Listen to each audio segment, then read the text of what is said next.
Please remain standing for our interfaith prayers. And this evening, the Christian prayer will be said by Pastor Mahindra Sharma of the Elim Pentecostal Church of Fowles. The Hindu prayer will be done by Pandit Bishwanath Gosai of the Enmore Shiv Mandir. And the Muslim prayer will be done by Imam Syed Haidar Ali of the Logwood Masjid.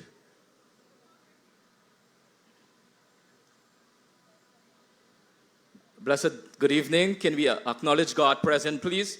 Father, we bless you and we thank you for this. Indeed, this is the day that you, the Lord, has made, and you admonish us. Let us rejoice and be glad in it. We thank you, Lord, indeed, that as we have gathered here this evening, it's a moment of rejoicing, my Father. We thank you for your blessing. We thank you this evening for that privilege of life. In the name of Jesus, that we can be counted among the living, my God. We bring this event, my God. We thank you for that purpose and that privilege that we have gathered here. We bring this facility before you, my God. More so the state-of-the-art facility, my God. We thank you, Lord, for such a venture, my God. And we pray in the name of Jesus that your divine presence would continue, not only hover, would continue to inhibit each and every day over this facility, my God. We bring, my God, everything that would transpire. We thank you for that health service that would be delivered here. We thank you for effective health service, my God. We pray for lives to be saved in the name of Jesus. We destroy each and every plan of the enemy and we decree life over this facility, my God. We thank you for the staff that have been placed here. We thank you, Lord, that you will bless them with a compassionate heart, my God, that they would serve with love, my God. We bring, Father, I ask this evening that you would provide the necessary wisdom, yet again, that you would bestow upon our president, my God, as you bring leadership to our country. We bring our subject minister, my God, our own of this community, Dr. Frank Anthony. We pray yet again that you would provide that wisdom, that knowledge that you require, my God. Bless every one of our leaders, my God, that you continue to, as we ask that your presence and your power would continue to prevail. In the name of Jesus, thank you.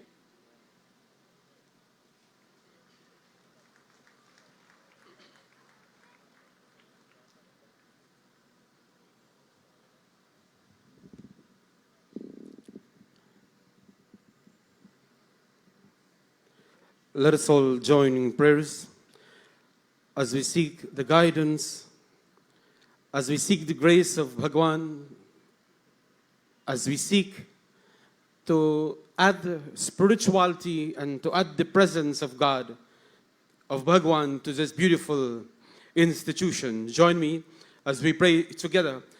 Om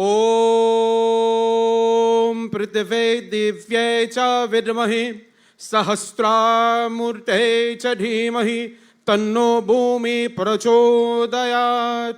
O Mother Earth, we prostrate upon you, O earthly Mother, who has infinite forms. May you inspire us all and guide us all onwards to the path of prosperity and growth. To my dear ones this evening, let me remind you that today is Friday, and in Hindi language it is called Shukravar. And Shukravar has to do a lot with worshipping of the Devi. And today we should be so proud and grateful for the gift of Mother Earth, so that our land and our country can grow and move forward with prosperity. And it is with this in mind we bow down to this earthly Mother. And we offer prayers to Shri Ganapati Bhagwan. We ask, O Shri Ganesha, the remover of all obstacles, remove every tinge of hindrances and obstacle. As we pray, we seek your intervention. Om Vakratunda Mahakaya Suryakoti Samaprabha Nirvignam Kurumi Deva Sarvakaryeshu Sarvada. And we offer prayers to Goddess of Medicine. Om Namo Bhagavate Vasudevaya Namah Danvantre Amrit Kalasha Hastaya Sarvamaya Vinashaya Trailokyanataya Shri Mahavishnave Namah Shastrinanena Sarvasya Lokasya Paramam Sukam Om Shanti Shanti Shanti Hari Om. Thank you.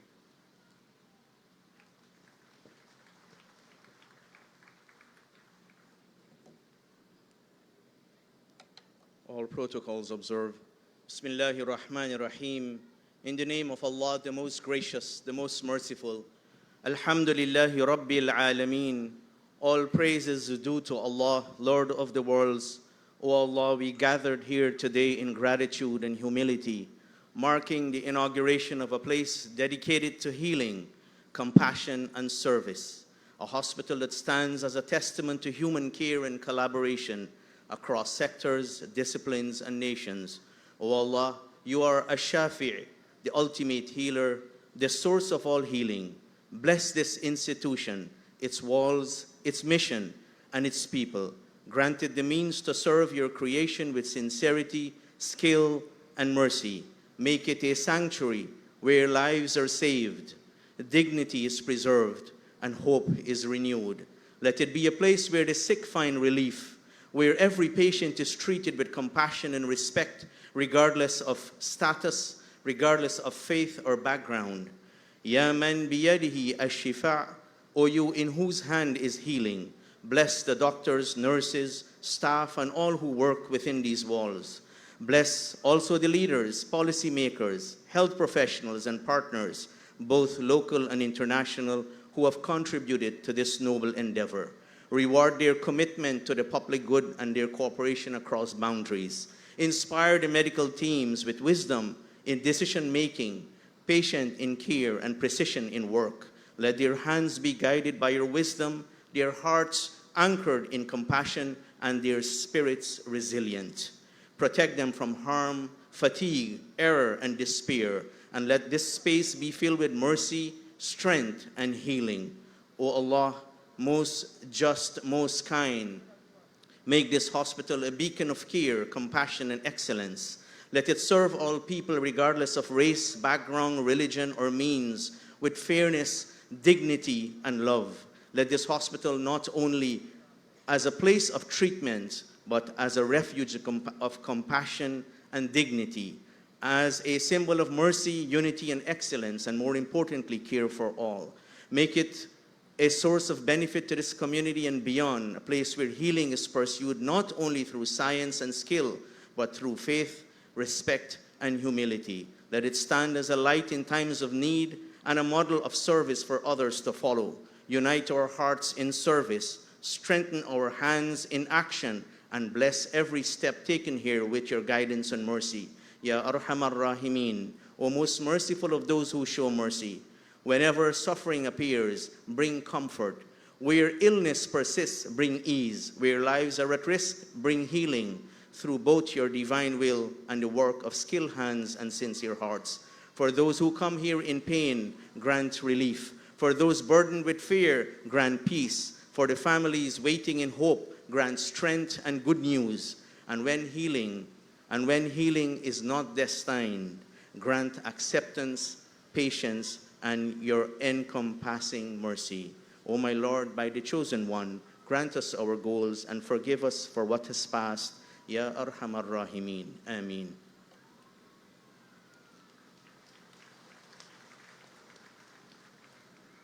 Thank you very much, my brothers, for praying with us. And ladies and gentlemen, you may have your seats.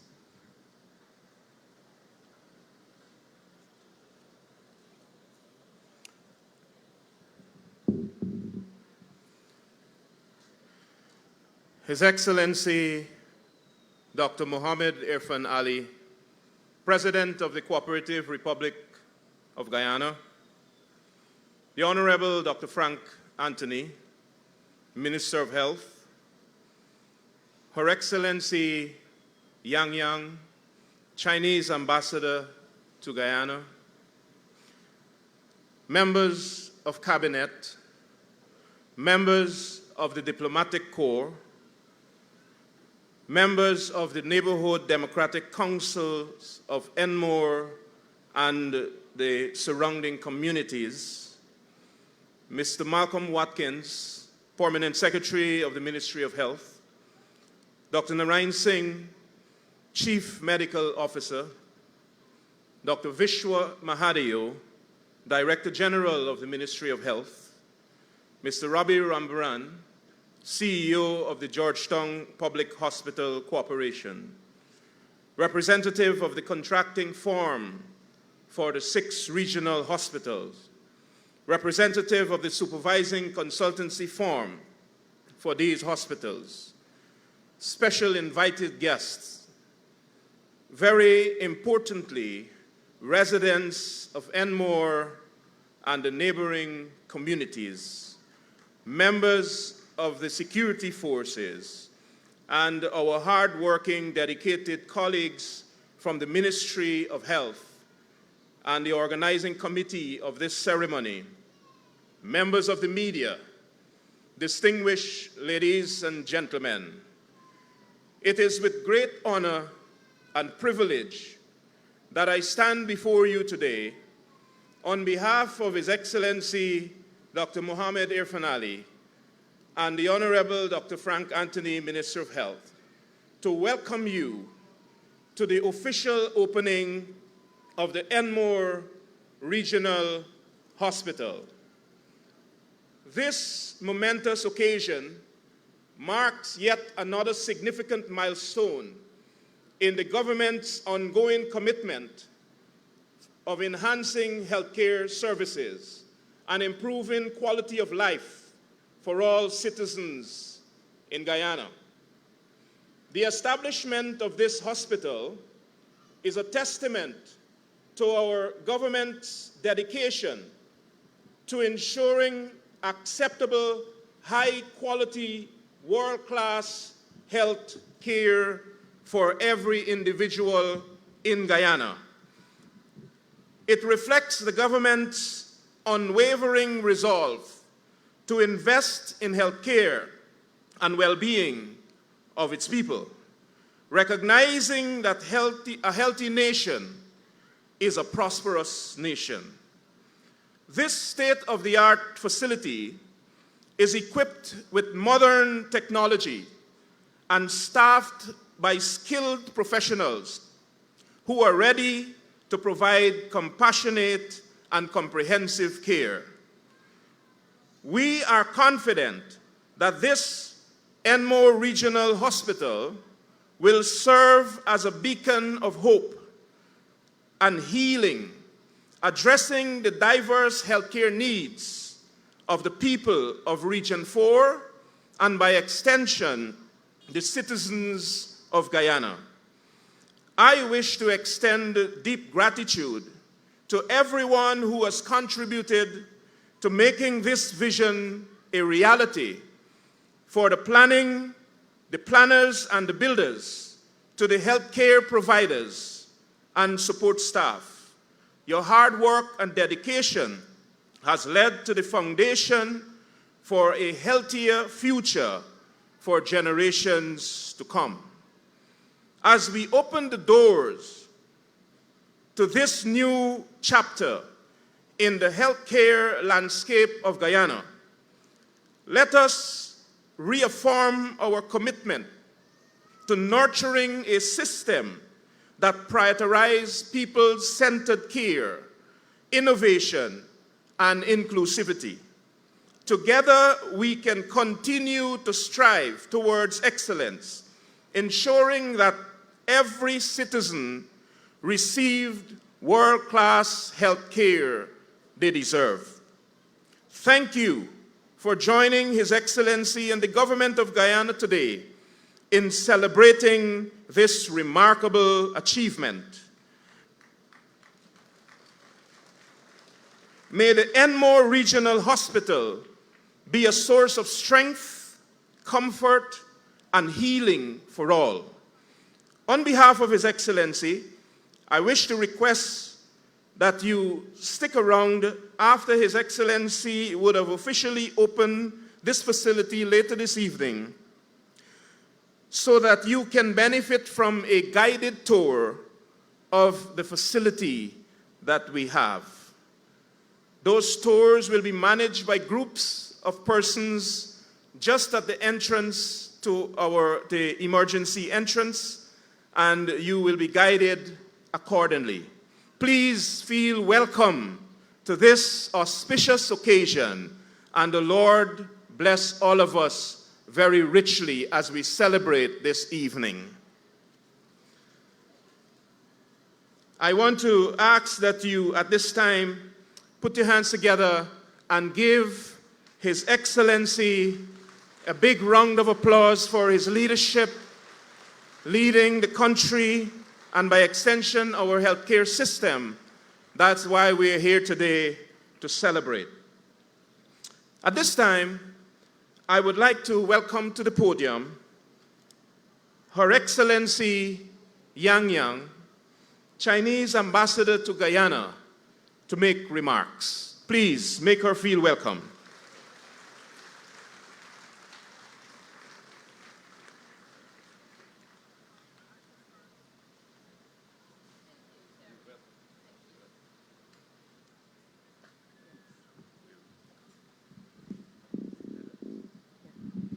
His Excellency, President Dr. Muhammad Irfan Ali, Honorable Health Minister Dr. Frank Antony, Honorable Ministers, distinguished members of the diplomatic corps and the media, ladies and gentlemen, it's my great pleasure and privilege to attend the commissioning ceremony of the Enmore Regional Hospital, the second regional hospital delivered by Chinese company in Guyana. On behalf of the Chinese Embassy, I'd like to extend my warm congratulations to the government and the people of Guyana. On this important milestone in the healthcare development, this event marks another vivid example of the fruitful cooperation between China and Guyana, and I'm deeply honored to once again witness a new achievement of our long-standing and ever-deepening friendship. I understand that in the past, residents in Enmore and the nearby communities faced significant challenges in accessing timely medical care. Many had to travel long distances to Georgetown for treatment, which imposed considerable burdens in both time and cost. At the new regional hospital commissioning, these challenges will be greatly alleviated. The local population and even people from surrounding areas will now enjoy improved access to high-quality healthcare services right at their doorstep. This regional hospital has been constructed in accordance with standards exceeding international benchmarks. It is equipped with advanced medical technologies supported by a comfortable and efficient care environment and designed to deliver high-quality service. It stands not only as a landmark project, but also as a concrete manifestation of China's commitment to supporting Guyana's national development prosperities, especially in the healthcare sector. Looking ahead, China remains firmly committed to working hand in hand with the government of Guyana to strengthen cooperation in medical and public health services. The Chinese company involved in this project will continue to provide comprehensive support in terms of equipment, maintenance, technical services, and capacity building, including personnel training. We will continue to do our part to ensure that regional hospitals across Guyana operate at the highest possible standard. Ladies and gentlemen, this project is another shining example of the two countries' joint efforts to build a health Silk Road that delivers real benefits to our peoples.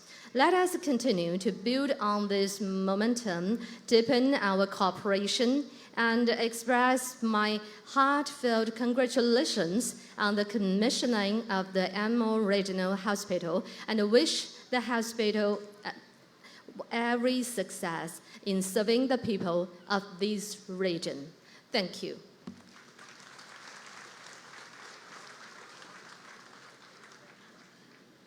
Thank you very much, Ambassador, for those very kind words.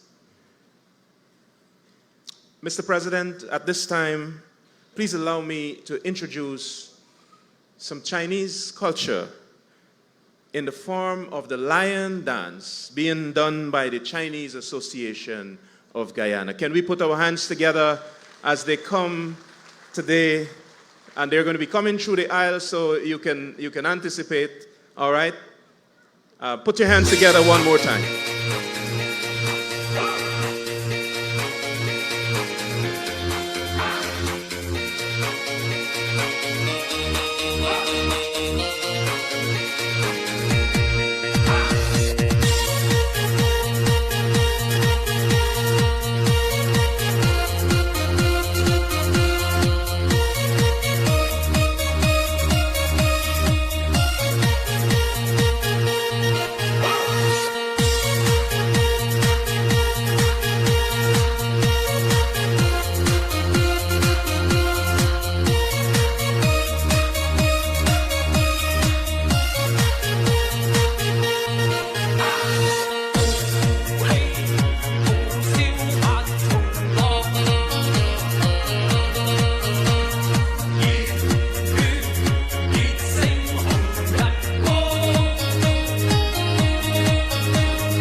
Well done. Thank you very much, the Chinese Association. Thank you so much. That was a beautiful piece. At this time, ladies and gentlemen, I would like to invite to the stage our Honorable Minister of Health, Dr. Frank Anthony, who will be receiving the keys, the symbolic handing over of the keys for the facility. Immediately after which, our Honorable Minister will make his remarks, and he will also introduce to you the management team here at the hospital. Put your hands together as we welcome our Honorable Minister, and we also call on the project manager for the 6th Regional Hospital, Mr. Leo Yang, to come and make that handing over.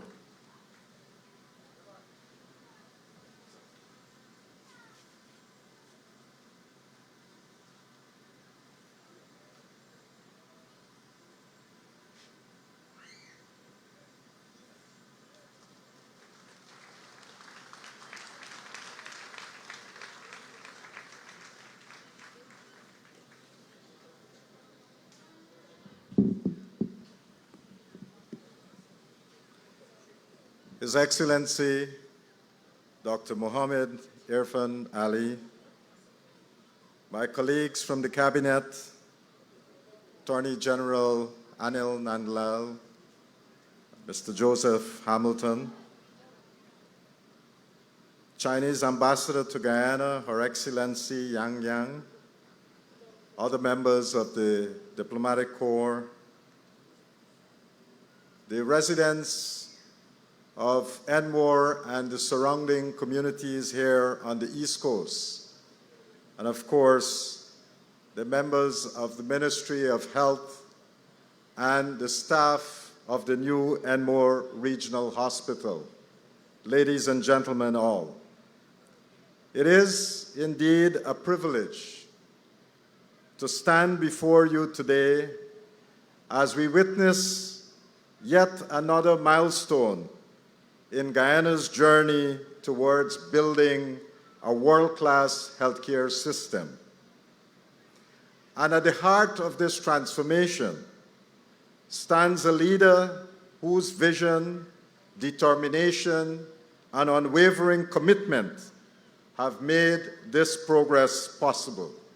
His Excellency, President Mohammed Irfan Ali.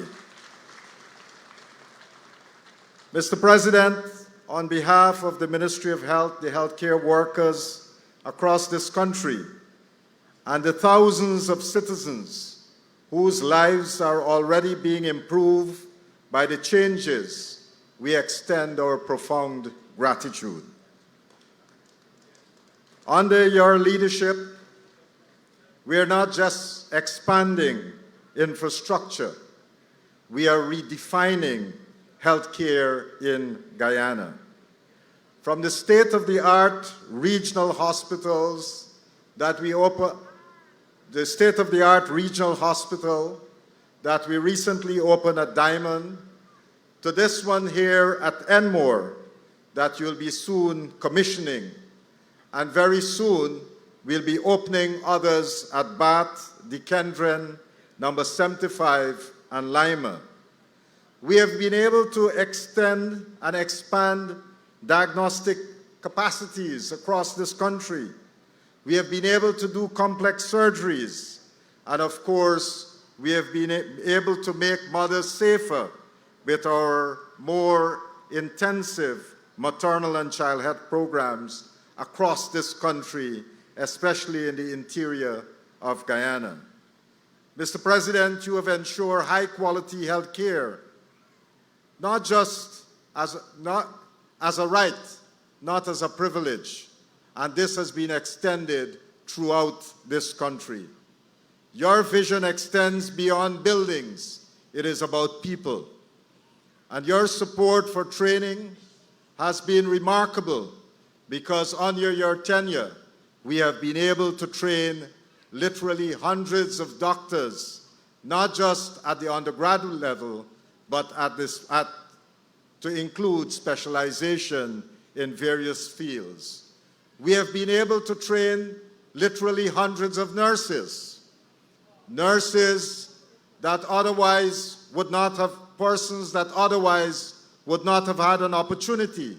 And we have been training nurses not only on the coastline, but across the country, including in many of our interior regions. We have been training nursing assistants, pharmacists, pharmacy assistants, and many other specialities. Mr. President, through international partnerships, such as the one with York University in Canada, we have been able to extend specialization training for many of our doctors. And this is helping to build a strong, resilient workforce in health. You have placed your trust in our young professionals by expanding healthcare for all across this country. And you have also placed your trust in new technology and innovation, some of which you will see later on in this hospital.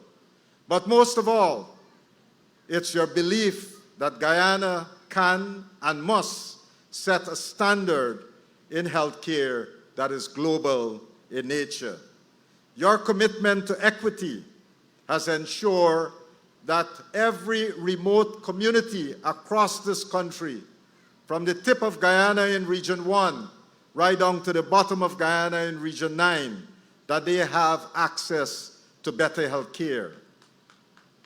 You have been able to help us to close gaps that were once impossible, that we thought these bridge, we would never been able to bridge.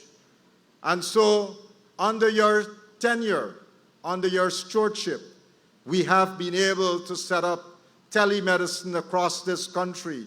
where we now have 81 sites that we can do teleconsultations. Today, children in our hinterland are being vaccinated on time and with more than 19 different antigens to prevent various types of infectious diseases. The increase in HPV vaccination coverage will help us to reduce the cases of cervical cancer across Guyana. Pregnant women in far-off communities are now able to have safe delivery in clean and proper facilities.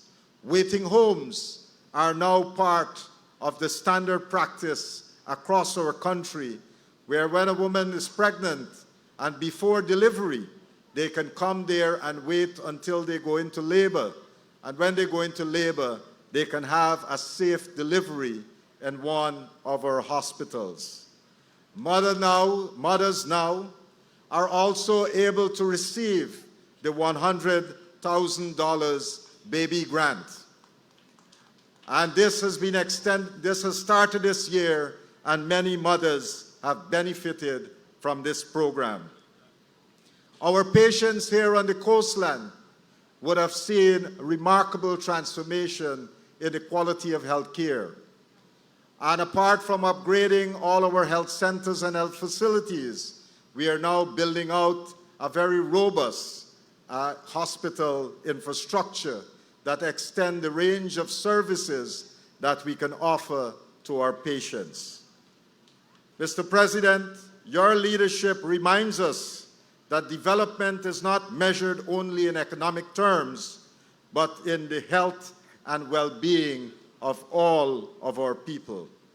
The investments that you have championed in digital health, in expansion of hospital care, in the tertiary centers, in the public and private partnerships are preparing Guyana for the future, positioning our country as a leader in the Caribbean and beyond.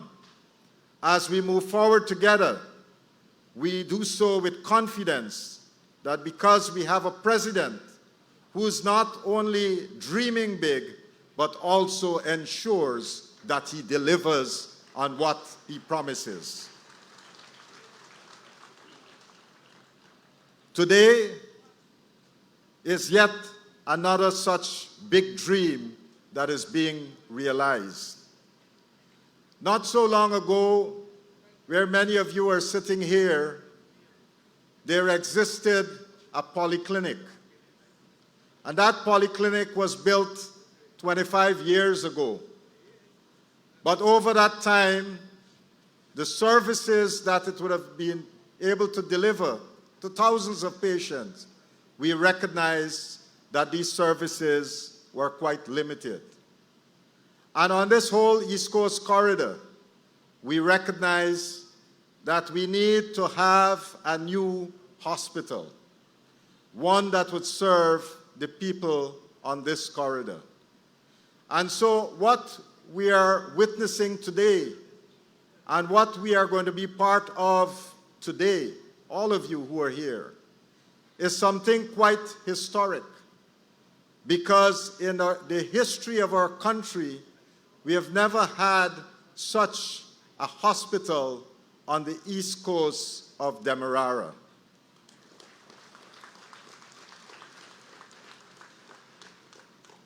This facility is one that has been built to European and American standards. And when you have a chance to tour the facility, you will see that we have 75 inpatient beds. Right where we are sitting, not very far away, we have a modern accident and emergency that would be operating on a 24-hour basis. Within that accident and emergency, we have a modern operating theater, and we have a special suite that if somebody came in and needed rapid stabilization, that will be able to stabilize them in the accident and emergency. Within the hospital, we have 2 additional operating theaters so that we'll be able to perform both emergency and elective surgeries as would be needed by the residents or the patients who come to us. We also have a modern birthing suite where women can come and give birth safely. And this is the first time that we are able to do so on the east coast of Demerara. This is quite a historic feat for all of us. For generations, the people on the east coast, the residents had to journey to Georgetown to get their surgeries. And if they needed a simple thing like an X-ray, many of them had to go to the Georgetown Hospital to get that X-ray. If they wanted to do a CT scan, you had to go to the Georgetown Hospital to get that CT scan. And very often it depends on the types of laboratory services that you need. You had to also go to Georgetown to get those types of laboratory services.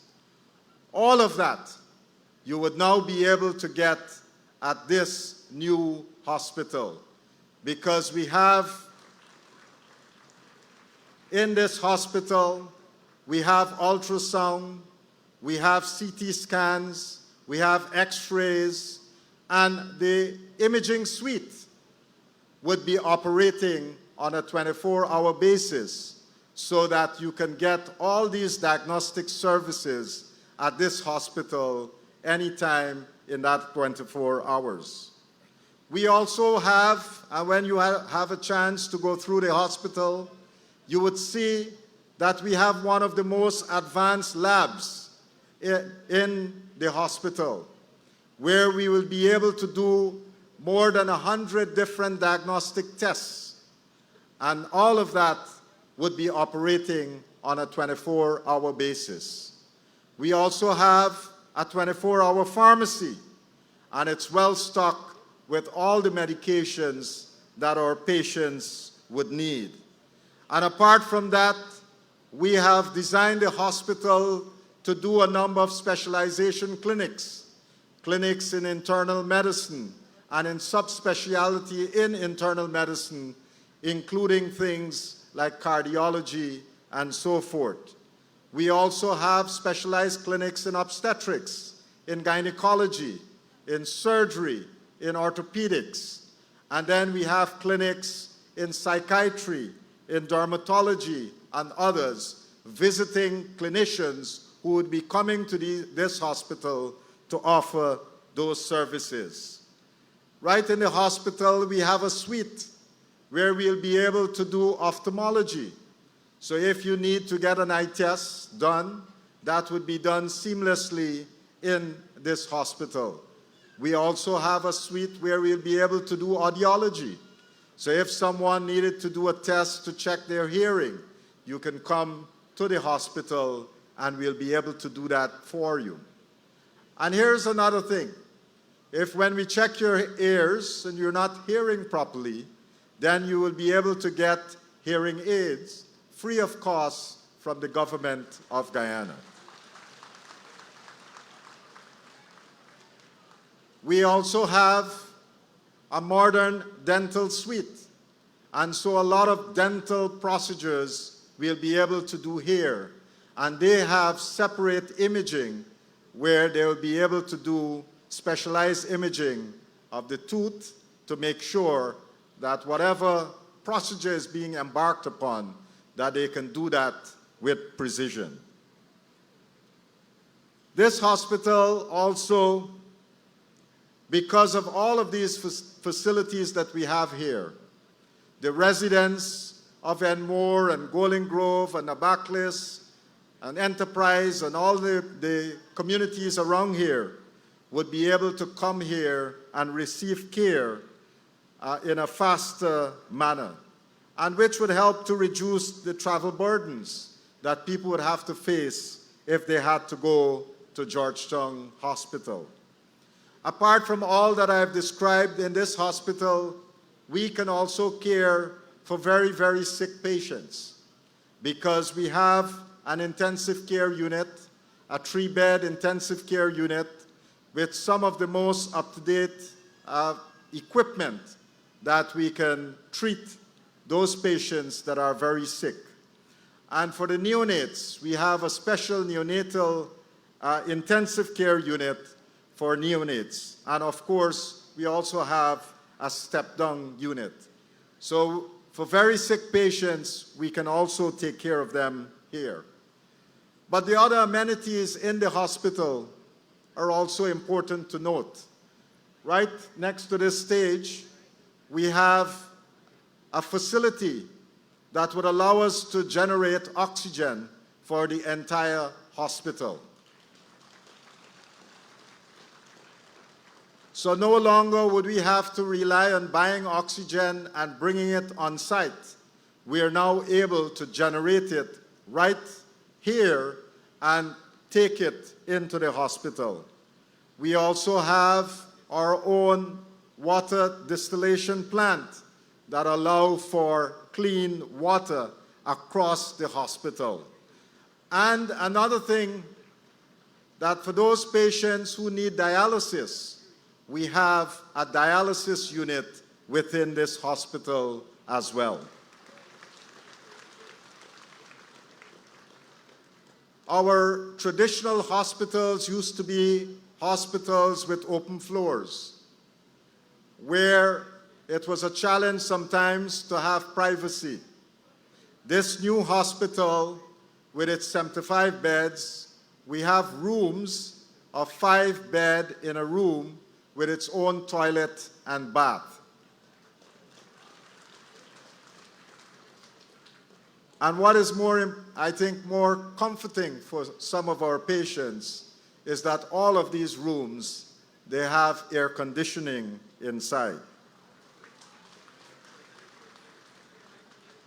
This hospital here is also a powerful engine, I would say, for local employment, because it would have around 1,000 persons who would be working in this hospital, including doctors, nurses, nursing assistants, all the clerical staff, technical staff.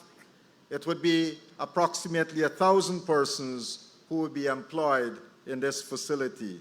And that means more families would be able to earn steady income, which would obviously improve their standard of living. This Enmore Regional Hospital is a vital pillar in the President's and the government vision of a broader healthcare revolution. Over the next 2 months, our plan is to open 6 new hospitals that have been strategically placed so that we can decentralize care and relieve pressure from those big main hospitals. And as we do this, people would be able to experience better care closer to their home. As I said, once we finish opening this one, next on the card would be Bath. Then we go to Dekendron. Then we go to number 75. Then we go to Lima. And all of this, we intend to open by the end of August.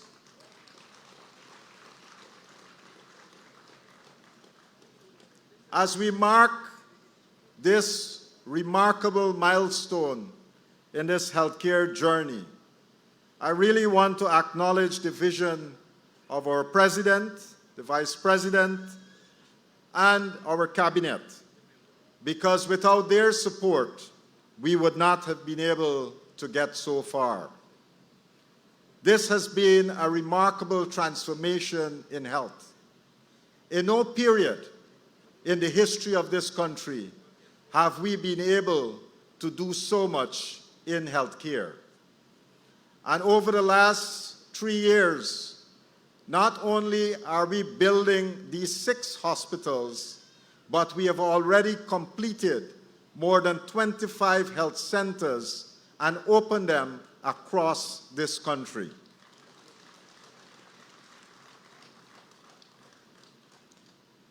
But this hospital can only be as strong as the people who would work here, the professional staff, the support staff. Your dedication would be at the heart of this institution. And I want you to take good care and make sure that you deliver compassionate service to all the patients who would be coming to this institution. To the public, the people of Enmore and all the communities on the East Coast, this hospital is here to serve you. And we look forward that whenever you have any issue, that you will be able to come here and get timely and compassionate care. May this hospital here at Enmore be a testament to what we can achieve together: healthier families, stronger communities, and a brighter future for all Guyana.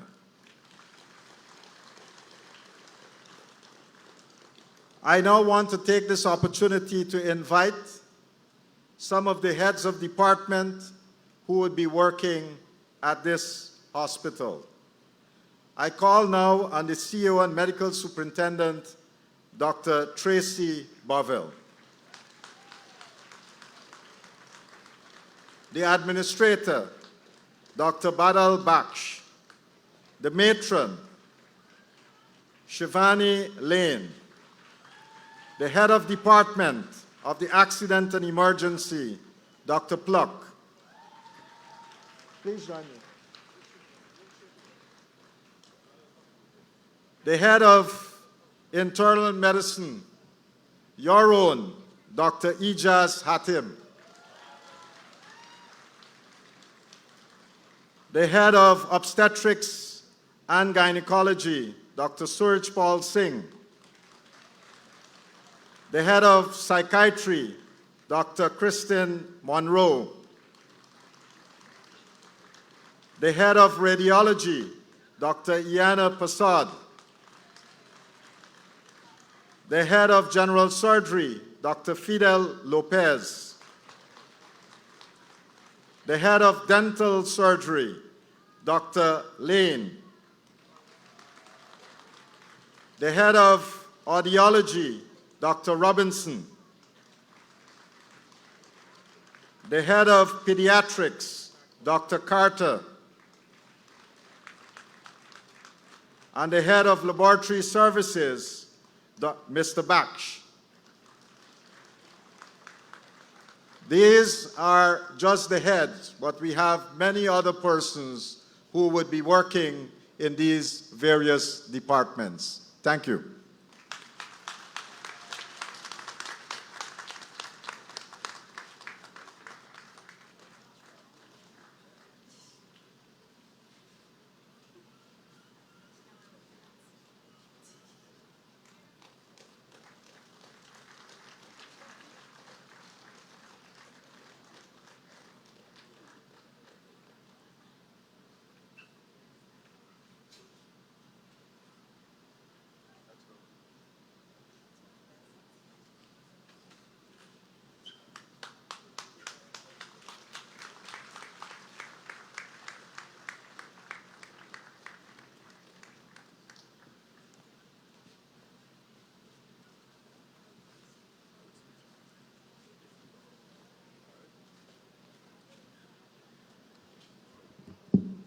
Thank you very much, Minister Anthony, and thank you, heads of departments.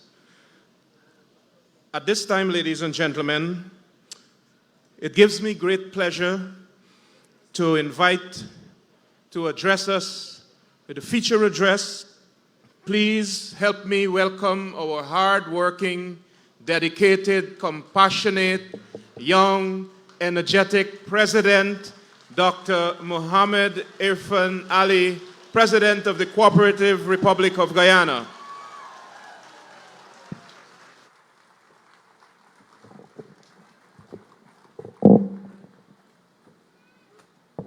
Thank you very much. Please have your seats. Thank you so much. Our Attorney General Anil Nanlal, Dr. Frank Anthony and his beautiful wife, Dr. Shanti Singh, Minister Hamilton, the Ambassador China to Guyana, other members of the diplomatic community, members of parliament. I see Ms. Indra Chanjapal here too.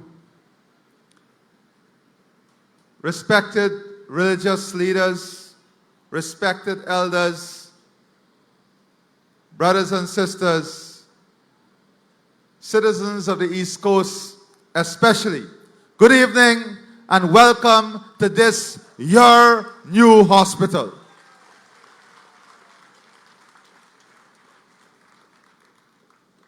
This evening, if I'm to talk to you about development on the East Coast alone, I will have to go through all of these documents. Every single area, every geographic space of this country has seen unprecedented investment in the last 5 years. And a few moments ago, you had the opportunity to see some of our very own, Guyanese doctors who will be leading this hospital. What did you see? You saw the future. You saw women. You saw experienced people. But importantly, you saw the youths of our country taking the mantle of leadership, taking us into the next phase of national development. Only today, Dr. Anthony and I were discussing staffing and human capital issues of the health sector. And we went through different options. And for the first time, we have a situation in Guyana where regional graduates are now seeking to come to Guyana to work at our salaries.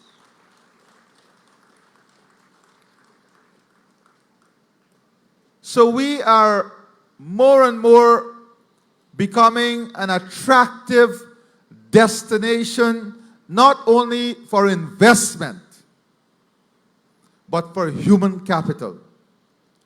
The changes in our salary structure, our welfare structure, our benefit structure, our infrastructure, our healthcare system, our entertainment system, our services, they are all adding up now to create an enabling environment where people want to come to Guyana and want to be part of this transformation that is taking place.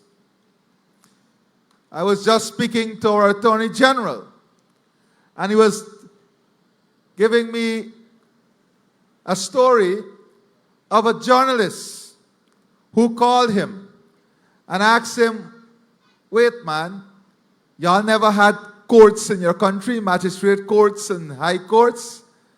And he said, yes, why? Because he said, the journalist told him, there's so many new courts opening up every single month in this country that they're just amazed. And that is the story of development in every sector. And what are these developments geared towards? These developments are geared towards improving your living standards, giving you a higher quality of life, ensuring that we deliver to you a higher quality of service, ensuring that we give your children the best prospects of a bright and remarkable future right here at home in Guyana. These investments are not about brick and steel and posts and AC.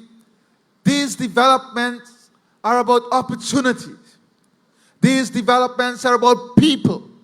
At the center of these facilities are people. The people who will get employment, the people who are trained to work here, and the people who will receive service here. So yes, everything that surrounds these investments, the centerpiece of these investments, it's all about people. When we build your roads, when we improve your recreational facilities, when we give you lights in your grounds, when we create safe spaces for family, all of it is about people. It's about quality of life. It's about enjoying not only the revenue and the programs of the government, but enjoying quality of life. That is so important. And just in Enmore here and on the East Coast, the next 5 years are amazing 5 years for you here on the East Coast corridor. The new 4-lane highway that will be completed. The new industrial park. Already, we have more than $500 million of investment ready to come in this new industrial park that we are creating in Enmore. The housing development. Thousands of new homes will be built along the East Coast corridor in the next 5 years. All of this, what will it do? It will improve life, create employment, create opportunities, expand the economy, expand commerce. It's an exciting future here on the East Coast. In this little corridor alone, we have already signed 4 new hotels that will be built on the East Coast. And to support all the residents on the East Coast, especially our young people. I was giving the example yesterday that I had an engagement with young people, especially young women. And they were telling me that they are all young professionals because of this government.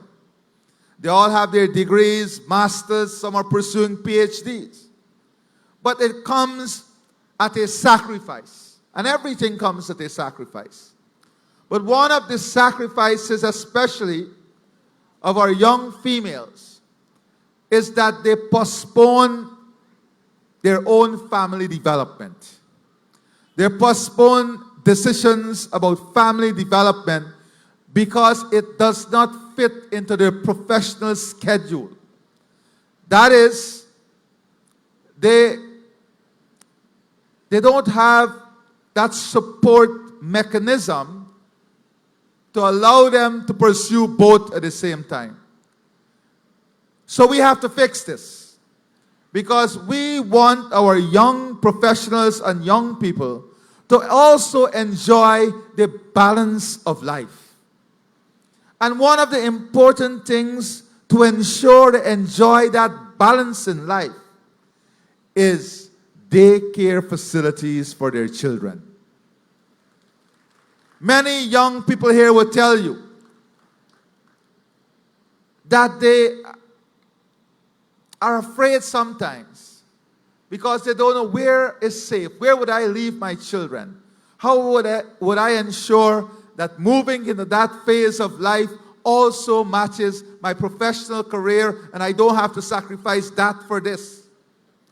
So in the next 5 years, we will be building daycare facilities across our country to support our young people and young professionals and their development, especially women in our society.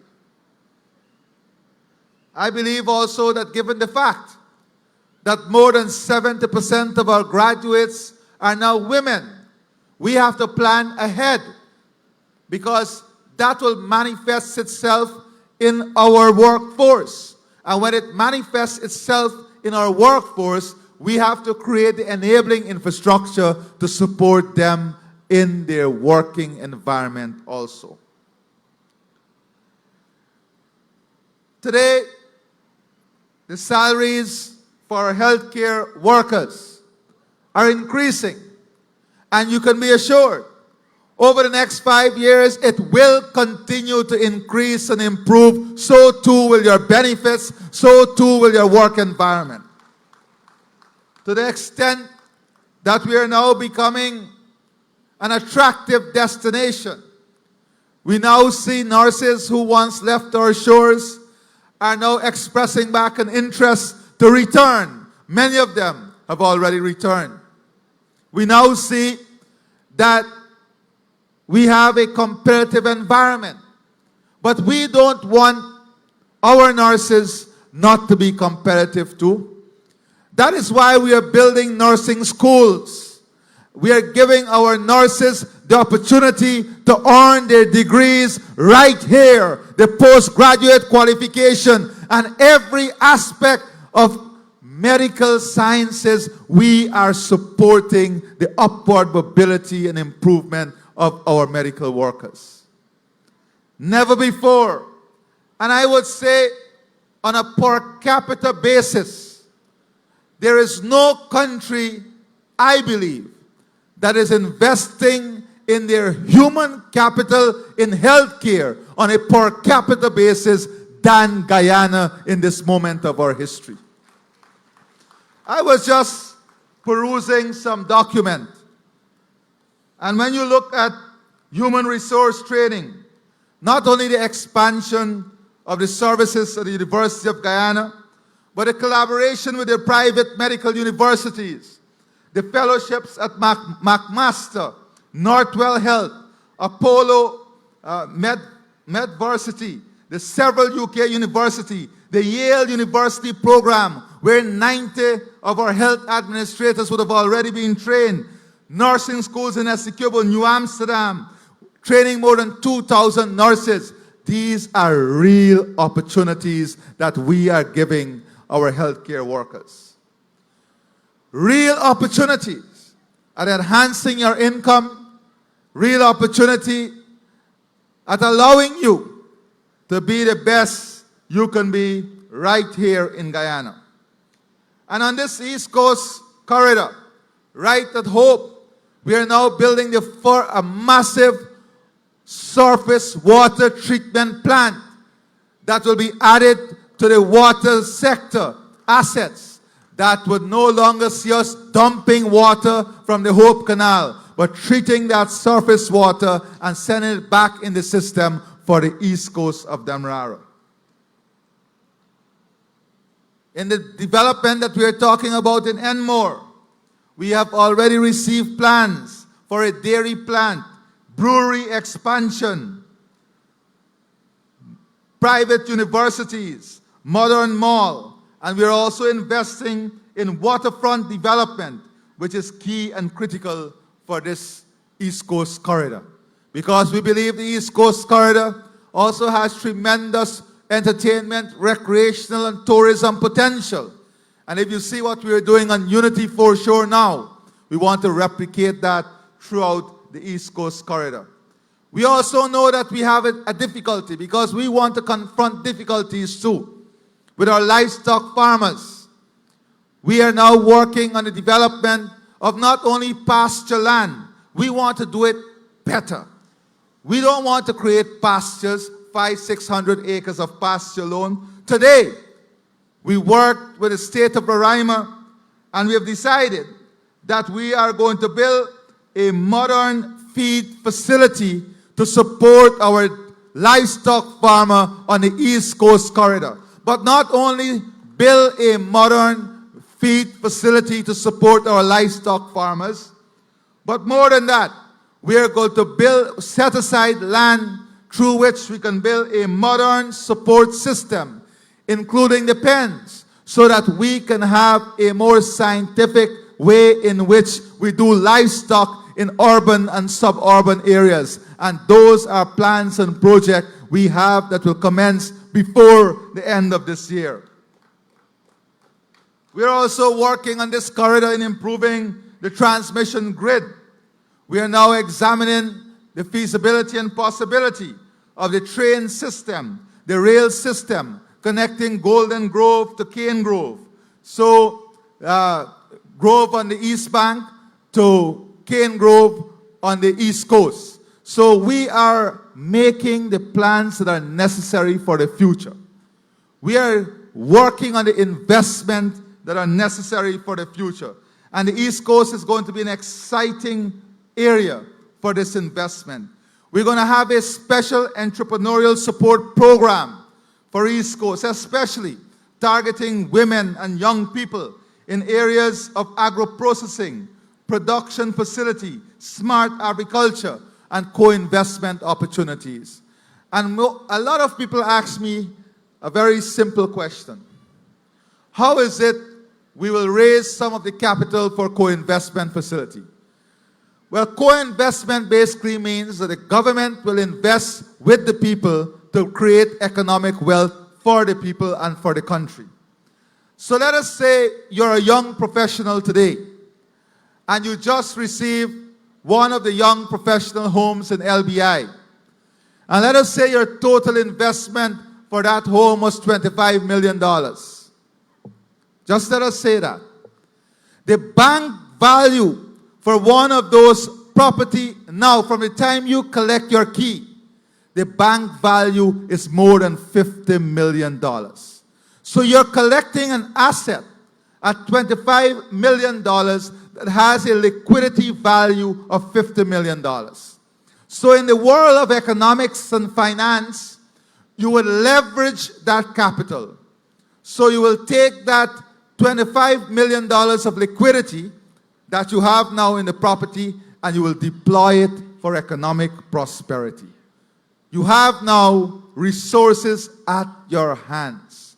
And that is what building net value, that is what building prosperity, that is what creating a prosperous ecosystem is all about.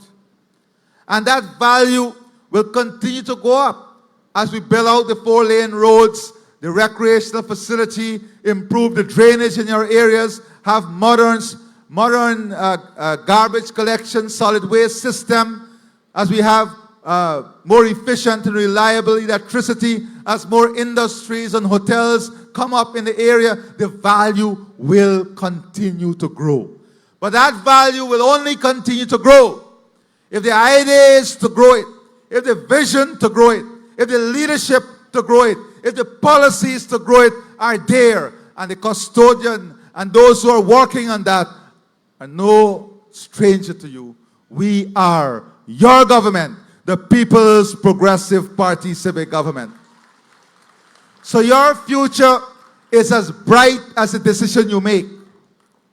Your future is really in your hands. Your future cannot be signed away. Your future cannot be a few pebbles thrown at you for your dignity and honor in your votes. Your future must be long-term. You must understand what lies ahead of you. What are the plans and programs? And how important are those plans and programs to you and your families? And make decisions that are beneficial not only for today, but for the long term. That is what we are doing. In this government, every day we're investing for the long term. Community security is another key area through which we'll be investing along the East Coast. Smarter, smaller, more agile security system backed by technology. That is the system we are pursuing because we also want you to live in a very safe environment. One of the challenges that we have to deal with on the East Coast too, and the AG will tell you, that every day we receive a letter or two from some neighbor or some community about mechanic shop, spray painting shop, about machining shops. Because the quality of life of people are affected when we have these facilities. But they're also linked to jobs. So we have decided that on the East Coast, for example, we will be developing 2 30-acre plots. One, so that we can move all of these facilities to one area where we can give them efficient service like electricity, water, and then the community can have a more comfortable life. We are going to invest in infrastructure. We are going to invest in giving you a good location and put the roads to connect you to those locations. And the second plot is to remove a great burden that we have now. And that is because of the growth of the economy. More people have heavy-duty vehicles, more Hi-Max, more trucks, and they're blocking up parapets, blocking up roads, blocking up people's entrances. So we are building public parking lots with security, with lighting, so that we can have these facilities leased out, so we remove all of these heavy-duty equipment and put them in a safe location so it brings greater comfort. So we are thinking ahead, thinking about quality of life, because quality of life matters to people. And I can go on and on about the future, but let me come back to the present. I want to take this opportunity before I go any further to congratulate Dr. Frank Anthony and his team from the Ministry of Health for the incredible job that they're doing every single day, not only on ensuring the vision and policies of the government is implemented across our country, but ensuring that health service is about people, about creating an environment in which greater satisfaction of persons are met. And you know, Erica Ford is here from Region 3. And I think she was in my company when someone told us they went to the Diamond Hospital for some care. And the care and the facility was so good that they didn't mind staying an extra 3 nights. We don't want that. Yes, the facilities might be good, but we don't want you spending extra 3 nights there, because there are also health risks and implication with you spending extra 3 nights there. But that is to tell you that when you walk through this facility today and you see the level of technology, the equipment, and all of these hospitals are built to global standards. They exceed the European standards, the UK standards, and they are also built to the US standards. So when you walk through these facilities today, you will see hospitals that are not only built thinking about now, very futuristic. You will see some of the equipment where now we can only look at 5 slides per hour. These equipment can look at 100 slides per hour. You will see how the technology is linking this facility to facilities in India, facilities in the US, so that we can have second opinion in real time. You would see the vision at work when you walk through this facility today. So I'm pleased to join this evening Dr. Anthony and the team to be part of this historic ceremony, the commissioning of the Enmore Hospital. This is the second new regional hospital that the People's Progressive Party Civic Administration has commissioned in the last 5 years. But today's commissioning is not about ribbon cutting. We're opening a door to the future. We are raising the curtain on a new era of healthcare. We are making history right here, right now. This is not by accident or chance. This hospital is not an example of us simply building a hospital to demonstrate that we have done something for the people. No, this hospital is part of a larger vision, a vision of a Guyana where every child, every mother, every elder, every patient, regardless of their income or their address, has access to high quality, modern, responsive, and people-centered health care. A vision where health care is no longer a privilege, but a right fulfilled. A vision where a young mother in Pomeroon, an elderly man in Letem, or a miner in Madhya gets the same world-class medical attention as someone in Georgetown. That is our commitment. That is our contract with the people. That is our cause. The vision is not a pie in the sky. It is not a plan for the next generation. It is our agenda today. And we are already delivering it, brick by brick, ward by ward, heartbeat by heartbeat. Our national health ecosystem is being rolled out across multiple levels, each reinforcing the other, like the strands of a strong rope. At the first level, we are ensuring that primary and secondary care, the care people need most frequently, is available and accessible to all. Over the last 3 years, we have constructed more than 25 new health centers and health posts, creating stronger, wider foundations across our communities. We are expanding and upgrading community health care, improving maternal and child services, and staffing more local clinics with doctors, nurses, and medical personnel. From Port Kaituma to Parika, we are bringing health closer to home. From Georgetown to New Amsterdam, and now here in Enmore, we are building modern hospitals to provide these services with the highest standard of care. We are not content with treating illness. We are committed to restoring dignity. We are determined to save lives. The Enmore Regional Hospital is one of 6 hospitals that will be operational within the next few months. Alongside Enmore, we have already opened, as Dr. Anthony said, a regional hospital at Diamond, and soon will commission regional hospitals in Bath, number 75, Dikendren, Lima.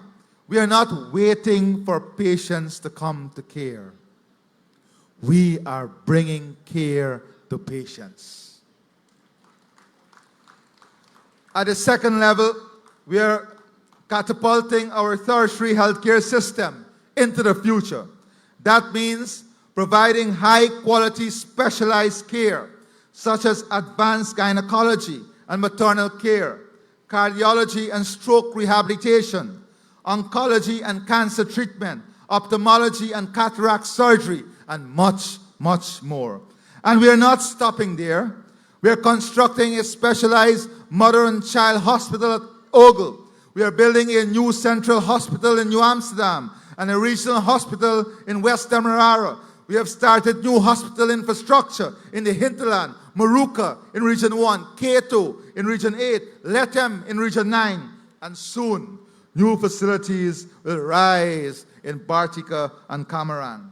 The map of Guyana is being redrawn, not by borders, but by hospitals, not by promises, but by progress. But infrastructure is just one piece of the puzzle.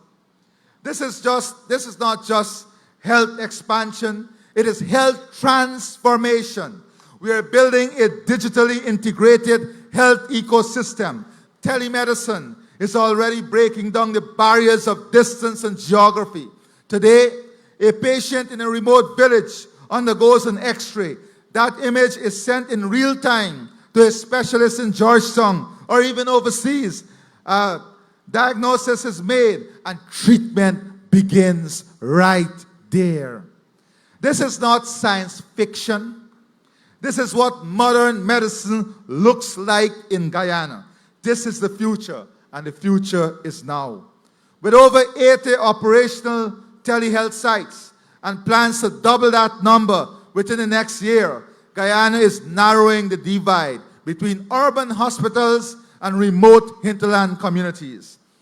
Patients in far-flung areas can now consult with specialists hundreds of miles away, receive instant diagnosis, and begin treatment all in real time. This is not just progress, this is transformation. We are creating a data-driven, evidence-led healthcare system. From the moment a patient first interacts with a healthcare system, whether for a checkup, an emergency, or a surgery, their information will be digitally recorded. Their records will follow them from clinic to clinic, from hospital to hospital. The digital revolution will ensure better tracking of treatment, higher accountability, improved outcomes, and fewer errors. We have already started implementing electronic health records at the Georgetown Public Hospital. Next up, every regional hospital, and eventually every health facility across the nation. No more guesswork, no more lost files, no more patients falling through the cracks. We are also harnessing the power of artificial intelligence. Already, we are exploring AI-assisted interpretation of medical images, X-rays, CT scans, ultrasounds. Let me tell you where the world is today. We were sitting with some specialists from Northwell a few nights ago, and they were telling us that now they can locate a few robots in Guyana, and their specialists from Northwell can perform surgery here with the robots, with their specialists sitting at Northwell and supervised by our local doctors here. That is where medicine is going. And it's not guesswork, it is precision medicine. Soon AI will help guide complex clinical decisions and assist in early diagnosis of life-threatening conditions. This is precision medicine in real time. This is the age of smart care, and Guyana is leading the way. Guyana will emerge as a regional leader in smart care health services. Through a bold and forward-thinking health agenda, the country is rapidly integrating digital technology into public health infrastructure. We're ushering an era where data-driven decisions, telemedicine, electronic health records, and AI-assisted diagnostics are no longer futuristic ideals, but everyday realities. But a system is only as strong as its people. So we are building human capital to match our infrastructure and technology. We're expanding University of Guyana's medical program to train more doctors right here at home. And yesterday at Cabinet, we made a decision that because of the high demand for medical sciences at UG now, the free university education, we don't want those students to wait. So we're going to negotiate with the local providers from the private institutions to do it at the same price like UG so that we can have all those students placed. We don't want delayed dreams. We don't want anyone to delay their dreams. We're going to adjust the system to fast forward the dreams of the Guyanese people. We're increasing postgraduate training, sending our brightest minds to McMaster University, Northwell, Apollo, and leading UK universities.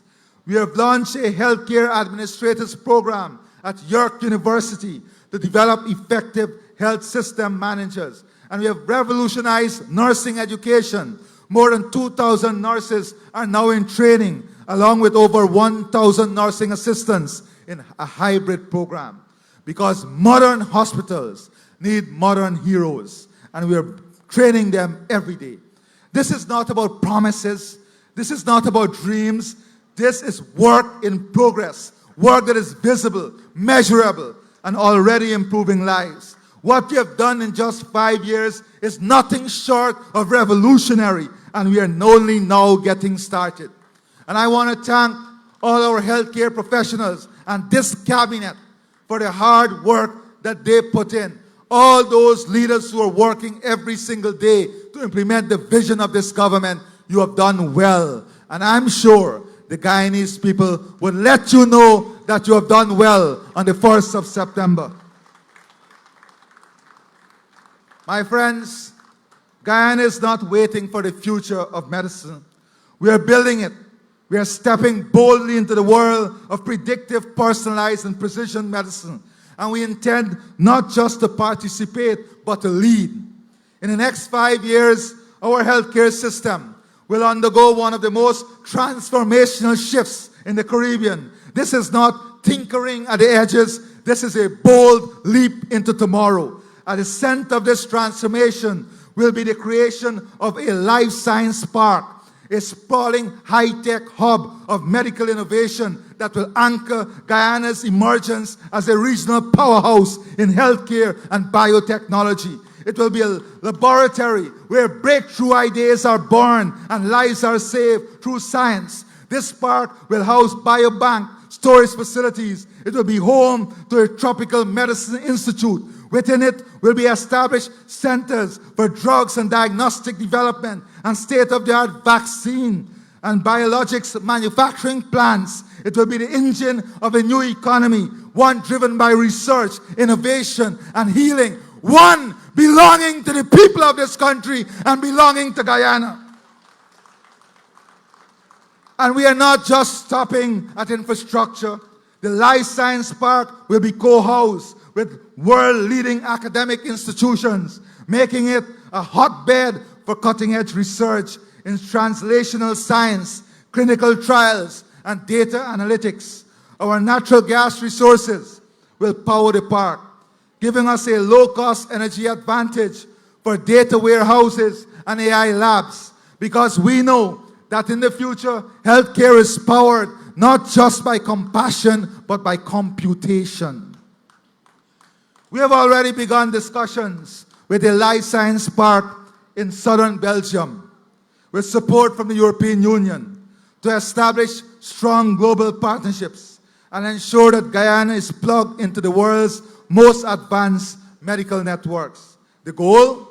Nothing less than making Guyana a world-class health provider and a Caribbean hub for biotech innovation, a place where AI meets medicine, where science meets service, and where every life counts. But it gets even better. Guyana's commitment to world-class healthcare is not only bold, it is backed by the best minds in global medicine.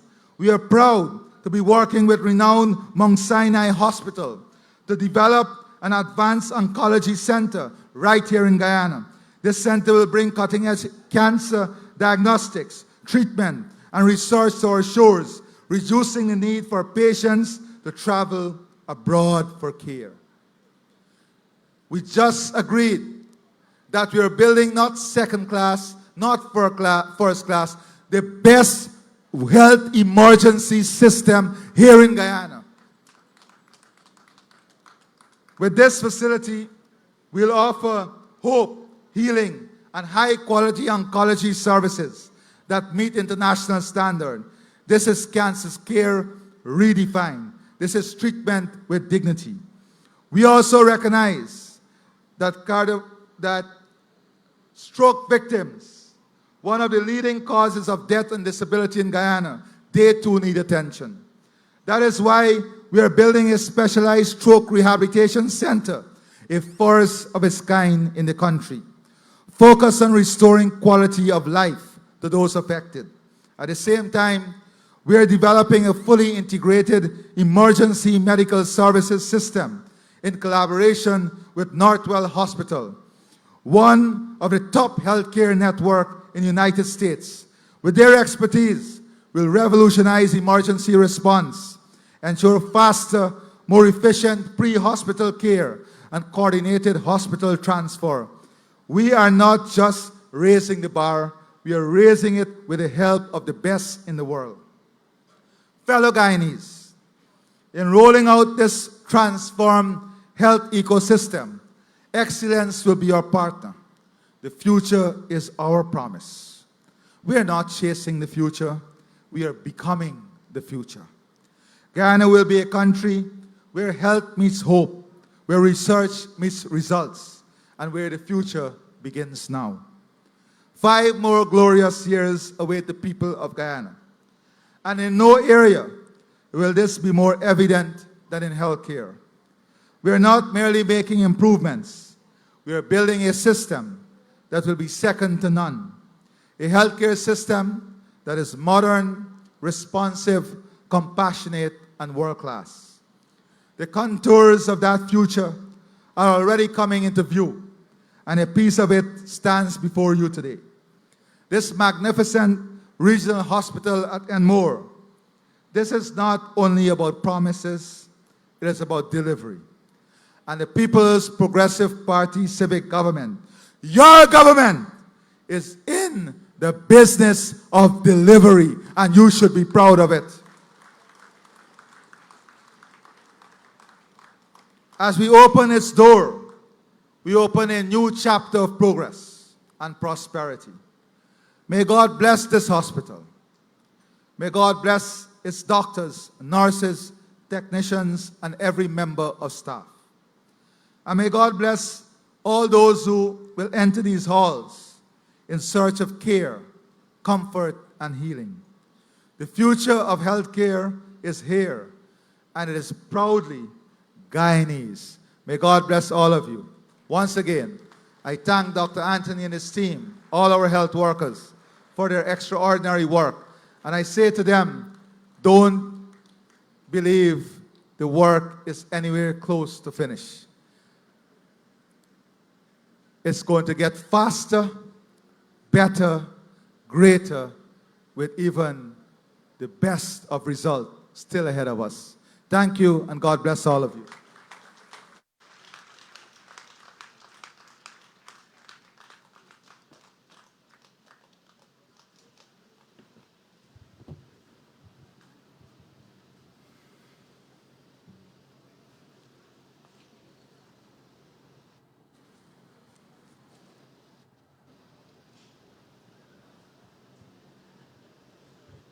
Wow. Thank you, Mr. President. I was standing just to the side of the stage, and I was feeling so excited listening to a great plan and understanding that it's actually coming to fruition right now. I didn't know if I should break dance or I should moonwalk, but I'm excited. I believe we can put our hands together and give our president a big round of applause. Thank you, sir, for reminding us all that we are living in an exciting time in this country. And we thank you for your leadership in this front. At this time, Mr. President, I just want to let us have a little food of love and love for country. And I would like to invite our very own Calvin Burnett to do a piece called El Dorado Gold. Please put your hands together and welcome Calvin.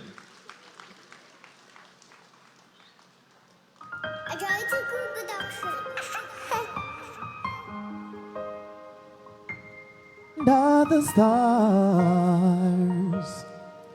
as we dream about this El Dorado's gold.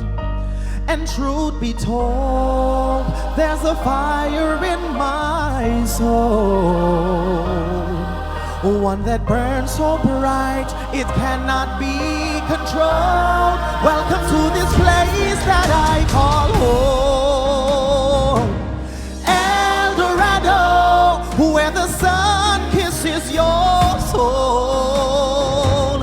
El Dorado,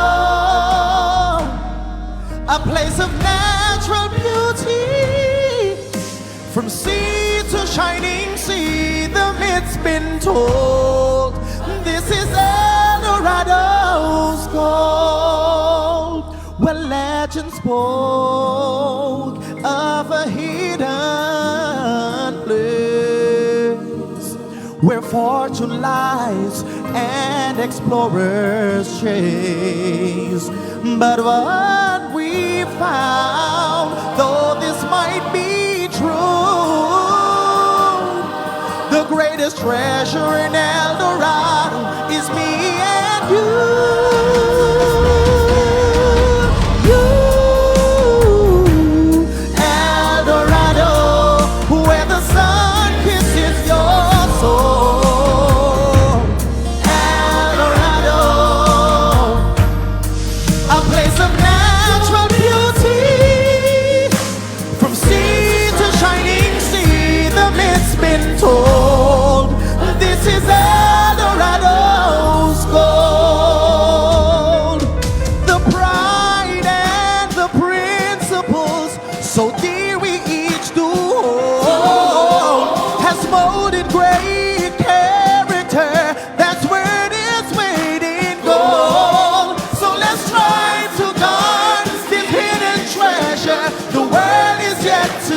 see.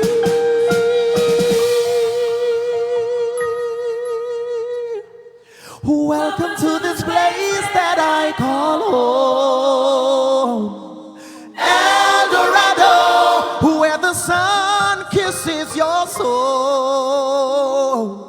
El Dorado, a place of natural beauty, from sea to shining sea. The myth's been told. This is El Dorado's goal. The myth's been told. This is El Dorado's goal. The myth's been told. This is El Dorado's goal.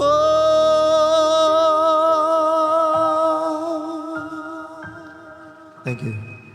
Thank you. Thank you. Thank you very much, Calvin, for that rendition so wonderfully done. At this time, I would like to invite the CEO and Medical Superintendent of the Enmore Regional Hospital, Dr. Tracy Boville, to move the vote of thanks. Please put your hands together for Dr. Boville.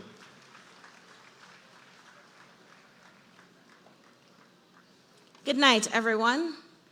With all protocols having already been established, it is both a privilege and a heartfelt honor to deliver the vote of thanks on this historic day, the official opening of the Enmore Regional Hospital.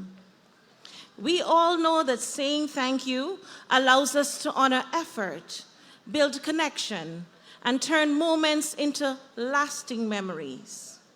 On behalf of the Government of Guyana, the Ministry of Health, the hospital management and staff, and the people of this region, I extend our deepest gratitude to all who made today possible. We begin by expressing sincere thanks to His Excellency, Dr. Mohammed Irfan Ali, the President of the Cooperative Republic of Guyana, for his visionary leadership and commitment to healthcare equity. This hospital stands as a tangible symbol of your vision. To the Honorable Brigadier Mark Phillips, Prime Minister, and Dr. Barajagdio, Vice President, we are truly grateful for your continued dedication to national development and the well-being of our citizens. A special thank you to our Minister of Health, Honorable Dr. Frank Anthony, for his tireless efforts in strengthening our health systems and expanding access across 10 administrative regions of Guyana. We also acknowledge the contributions of Mr. Malcolm Watkins, Permanent Secretary of the Ministry of Health. Late nights, early mornings, you have been there in the execution of this project. To Mr. Vladimir Prasad, Permanent Secretary of the Ministry of Public Works, thank you for your contribution. To the Chinese Ambassador, your partnership and presence here today reinforces the value of international collaboration in advancing healthcare infrastructure in Guyana. We also thank Mr. Clifton Hicken, Commissioner of Police, for your continued support in securing our communities and especially our hospital. To our Fire Chief, Mr. Gregory Wickham, we all know that safety is key and that you're ensuring that we are appropriately equipped for any fire emergency. We are grateful to the Ministries of Culture, Youth and Sport and local government, as well as the NDC chairman and his team for their contributions in preparing this event and supporting the community that we serve. To our healthcare leadership team, the Chief Medical Officer, Dr. Narayan Singh, and his team, the Chief Nursing Officer, Nurse Das and her team, the Regional Executive Officer, Mr. Gajraj, the RHO, Dr. Prasad, thank you for your unwavering support and collaboration. To our development partners, CAMC and VICAB, your technical expertise helped transform this vision into a world-class reality. Thank you. A special appreciation goes to Dr. James and the commissioning team who worked meticulously to ensure that this facility was ready to serve. We also thank the administrative support team led by Ms. Malky Idol. Your hard work made this opening ceremony seamless and successful. To the hospital management team, led by myself, the matron, Sister Siobhan Lane, our administrator, Mr. Bash, Dr. Bash, and our dedicated heads of departments, along with the administrative and technical staff of the Enmore Regional Hospital, thank you. Thank you for embracing our new professional home with unwavering dedication, pride, and a shared sense of purpose. Your commitment, professionalism, and excitement to provide quality, evidence-based medical care are the driving force behind this institution. Your readiness to serve is the foundation on which this hospital will thrive and the heart that will bring it to life. We thank the religious leaders for their blessings and spiritual support, which ground our mission in compassion and humility. To the lion dancers and Mr. Calvin Burnett, thank you for the vibrant and cultural expressions that made today's event truly special.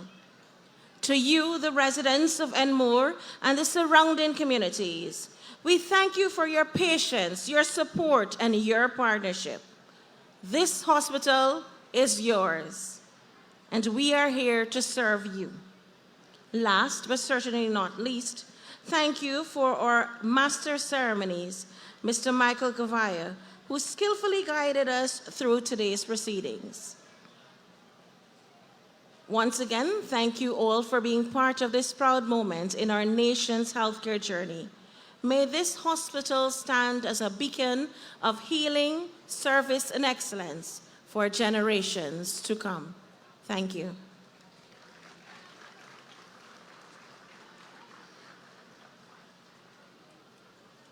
Thank you very much. And Mr. President, we would like to invite you to unveil the plaque and cut the ribbon for the opening of this hospital. Ladies and gentlemen, thank you so much. You have been a good audience. We'd like to advise that immediately after His Excellency would have unveiled the plaque and cut the ribbon, that you can see the guides right in front of the entrance so that you can have your guided tours through the facility. Thank you very much, and the Lord richly bless you. Please also remember to visit one of the refreshment booths before you leave this evening.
Disclaimer.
me before?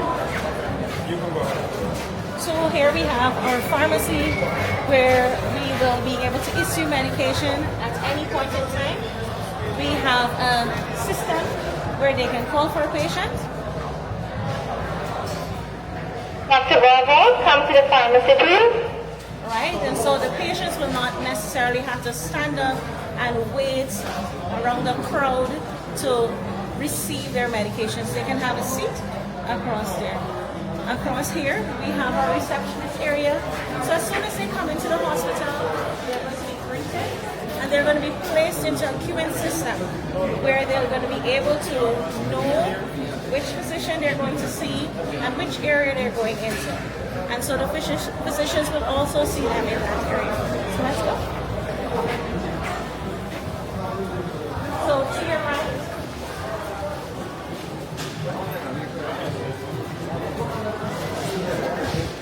To your right here, we have our pharmacy. In our pharmacy.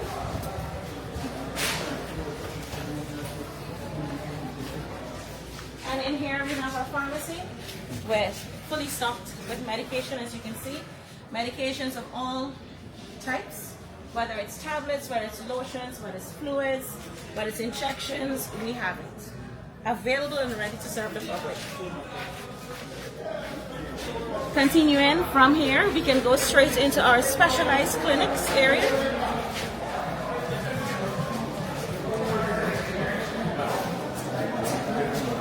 So in our specialized clinics, we have different areas. We have our dentistry. Come in. As you can see, we have 2 dental chairs. Right? We have dental surgeons and dental assistants. We have nursing as well, so that when the patients are coming in, they're going to be examined, they're going to be checked prior to actually coming in for their care. Their vitals are going to be done, and then the dentist will then review them and provide the appropriate care and follow-up.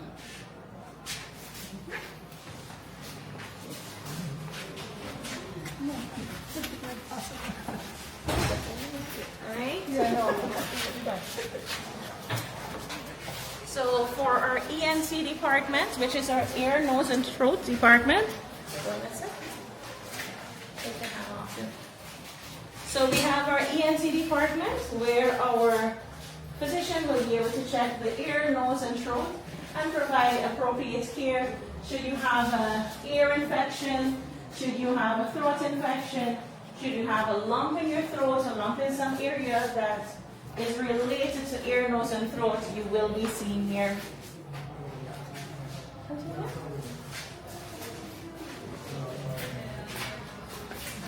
So we have here, you'll have your orthopedic department, which is your bone specialist area. Your doctor will be able to see you. You have not only, so these rooms we're using for multiple purposes, depends on the day. So some days you'll have orthopedic clinic, another day you may have dermatology clinic, so that you'll have different specialists visiting and resident specialists right here at Enmore Hospital. Should you need casting, we cast you in the next room, which is if you have a broken arm, so we can fix it, stabilize it, put it in one place, and be able to get you up and going again. Show them the call system on the screen. So this call system here, what happens is you can see the different call systems will show you the areas that you're going into, and when the patient's name, for example, across the other side, if you look across, you'll see the physician right there, and she's standing right underneath it, right? You see her name, and so they know which physician they're actually seeing. So they are aware of which physician they're seeing, and we're actually tracking how long they're taking to see the patient, should they need, more time, and they can then book appointments for follow-up care. We have our audiology department. Right across here, we have our psychiatrist. She will be seeing all of our psychiatric patients, those patients with mental challenges, and she will be able to treat them with all of the medication that we have in the pharmacy, and she'll be able to give appropriate counseling and guidance to those kinds of patients. And here we have our audiology department, and we have our audiologist here. She can explain that for you. Okay, so good evening everyone. So audiology is the science of hearing, and at the audiology department we assess, diagnose and treat persons who present with hearing, balance and related disorders, thereby improving the quality of life of those patients. And here we provide a range of services. So we would treat patients across the lifespan. So we conduct newborn hearing screening, so we're able to screen a baby's hearing a few hours after birth, as early as 6 hours after birth, and we also see elderly patients as well. Right, and as you will see, we have 2 rooms. So we have... Yes, so this is our audiometer. So this equipment is used to conduct a comprehensive audiological evaluation. So the test that is conducted is called a pure tone audiometry. So with pure tone audiometry, we're able to determine the type and severity of hearing loss if there's one present. Also within this department, we also fit and program digital hearing aids. So these are some replicas of the hearing aids that we provide here. So these hearing aids are powered by artificial intelligence. So they're very high technology. They're able to also, the hearing aid features fall prevention. So if an elderly person is wearing the hearing aid and they fall, the hearing aid can alert a family member. Also, it helps to enhance speech for patients, because with hearing loss, patients would have difficulty with speech discrimination, especially in the presence of background noise. So this hearing aid has technology that helps to enhance their speech understanding as well. Right, we also see pediatric patients here. So this is our sound-treated booth. So in order to have accurate test results, a sound-treated booth is required. So here we would conduct the hearing assessment here where the patient is placed in the soundproof booth. We place the earphones over their ear and they're asked to press the patient response button once they hear a tone. And as we continue along the path here, we unit the free of cost. So as Dr. would have mentioned, all hearing aids are free of cost, which is everything in our public system, right? Free of cost. And here you have our ophthalmology and our optometry department. We have our optometrists and those persons. Go ahead, Dr. White. Hi, I am Dr. White, an optometrist at the Enmore Regional Hospital, and we're here to serve our patients diligently. We will be here to maintain and improve the patient's vision, especially from those from across the corridor of the east coast of Enmore. And when you go inside here, you'll see that we have different equipment. No? Dr. White. So then you'll be able to see your visual acuity chart, and you'll have your visual acuity chart. Remember that same queuing system that we would have seen earlier outside, so you'll be able to now, at this touch of this button at the bottom there, you'll be able to call in for the next patient.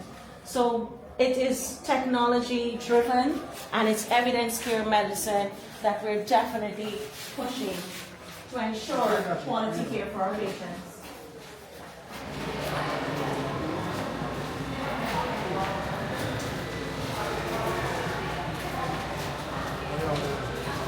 So we continue along to our right, to our, we continue along straight into our laboratory services. And with our laboratory services, we have all of our medical technologists, we have quality insurance providers. Go ahead.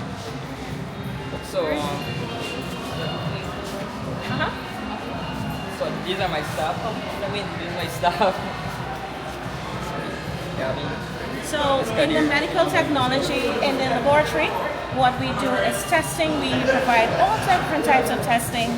We have blood tests, urine tests, and we're checking for all different varieties of illnesses and different parameters that we're using. So let's see the machines.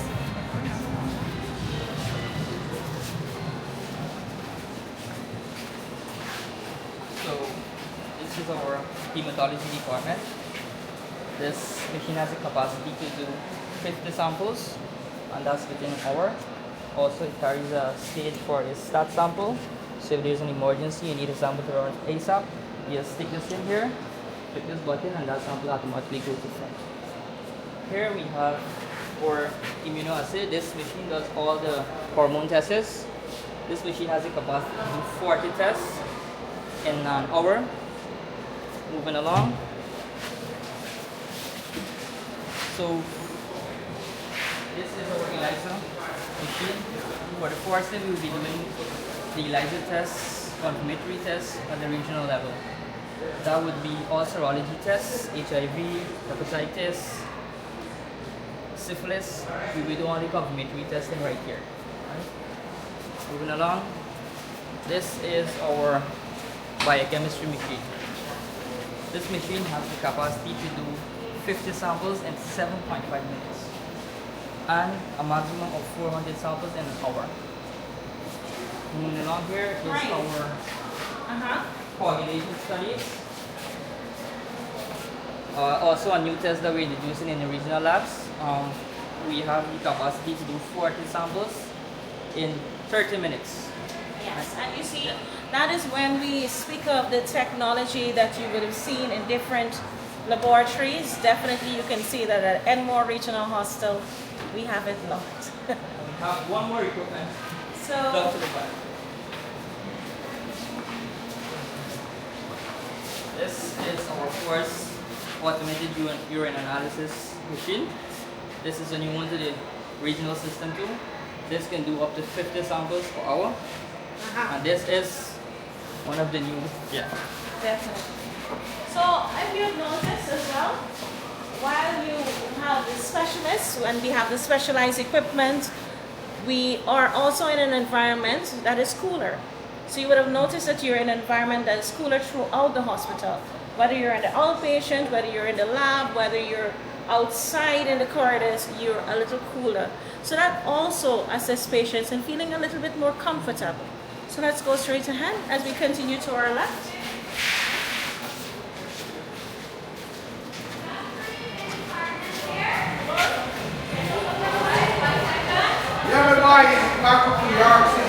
So as we continue to our left here, we have our absence in emergency department. And in our absence in emergency department, Dr. Clark. So in our absence in emergency department, we have specialists in emergency medicine. We have specialists in emergency nursing as well. And they're all here to provide emergency evidence-based medical care. So let us see the department.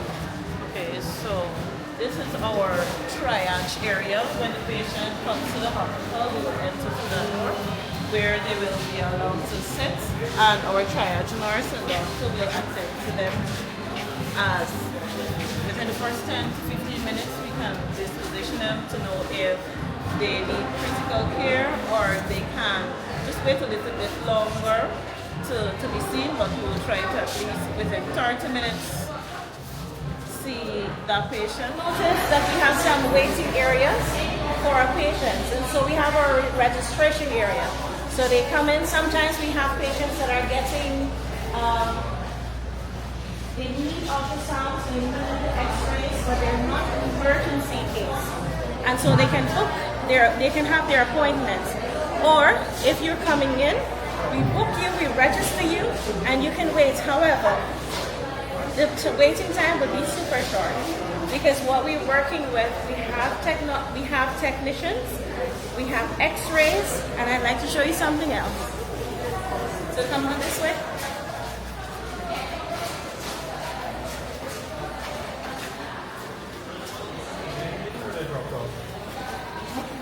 So here we have the x-ray department, and we have our specialist, Dr. Ileana Pesson, and her team.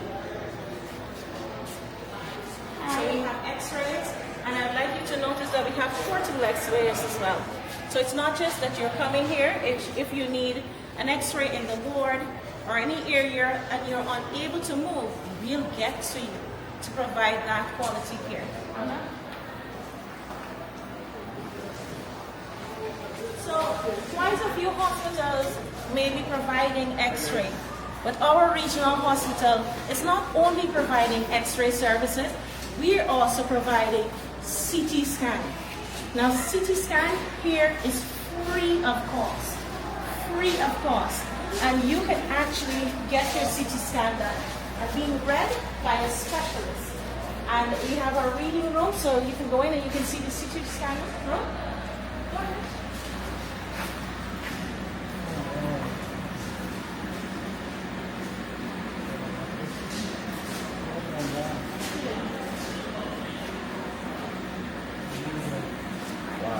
They're right behind you. And this is free of cost. Any patient that comes in that requires a CT scan, because we're doing it according to the evidence-based medicine. So it's not just coming in and saying, hey, I want a CT. It is, you require a CT scan, we have it right next door to our emergency room. We can get it at the snap of a finger with a radiologist that is able to do that. Okay? Let's go this way, please.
continue to our left,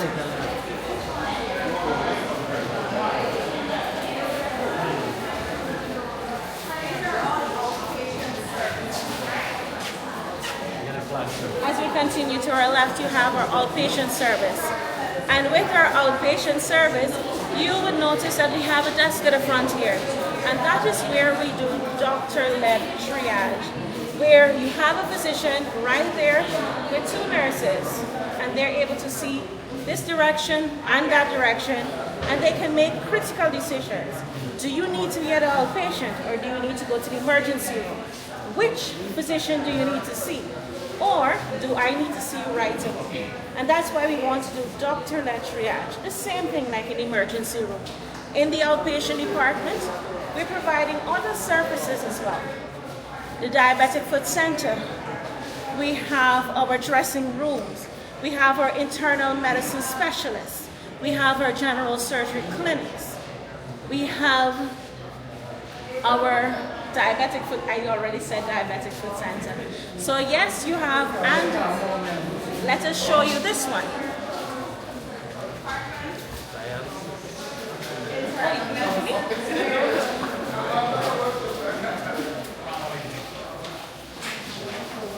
And so here, our patients do not have to go anywhere right now. We have our dialysis center with 2 chairs, so 2 patients can have dialysis at one time. Yes. Okay, so come on now. Keep going, surgical. So we will go straight, and we will turn to the right. Oh, good.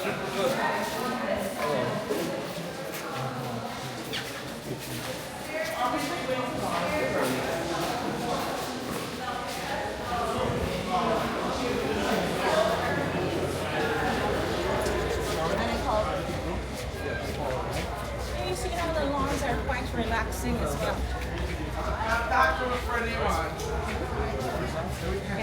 Hey, okay. All right, how are you? All right, good. Okay, so we're going straight into the male ward. The male ward. Male ward. So this ward is not only a medical ward, but it's also a surgical ward. So when you look into the rooms, you'll see. You will observe. Let's go.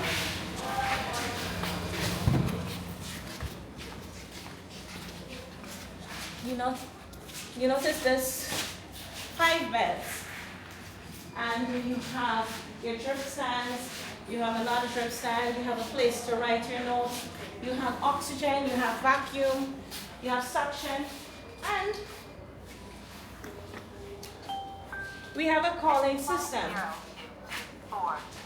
So should a patient require help, all they have to do is press one of these buttons, particularly the red one, and a nurse will come to the area to provide care. I'd like to show you also the bed, the bathroom.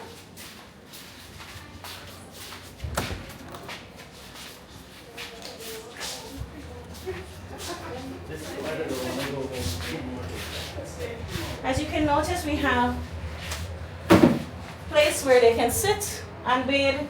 They have hot and cold shower. We have a lovely vanity for them to wash their face, brush their teeth.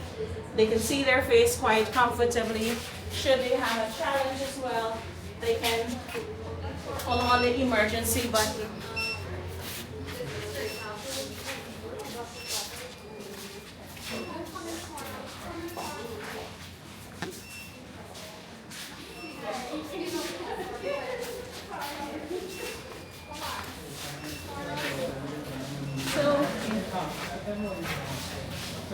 Congratulations. Thank you.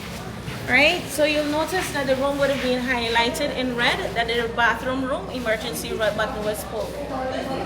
Should a nurse need to go into that room, the first thing they do, they go into the room. They register that they're going into that room, and it says nurse has entered. You'll notice on this as well, you'll see who is the nurse in charge for that particular case and who's the doctor in charge for that particular case. When she's finished attending to that patient, then she clocks out as well. We also have cards that we can swipe so that we can register who is going in and who is coming out, should there be a particular stop. So any emergency that a patient is happening in here, we should be able to track, we should be able to help them in a matter of time, short space of time. And new staff, they know how to use all this. Yes, they are. All the new technology. Yes, they are. Yes, they have been. Let's go. So when we say all the new staff, we're all new. So just as you saw me do it, our staff has been trained basically the same time. We all learned at the same time. A lot of technology.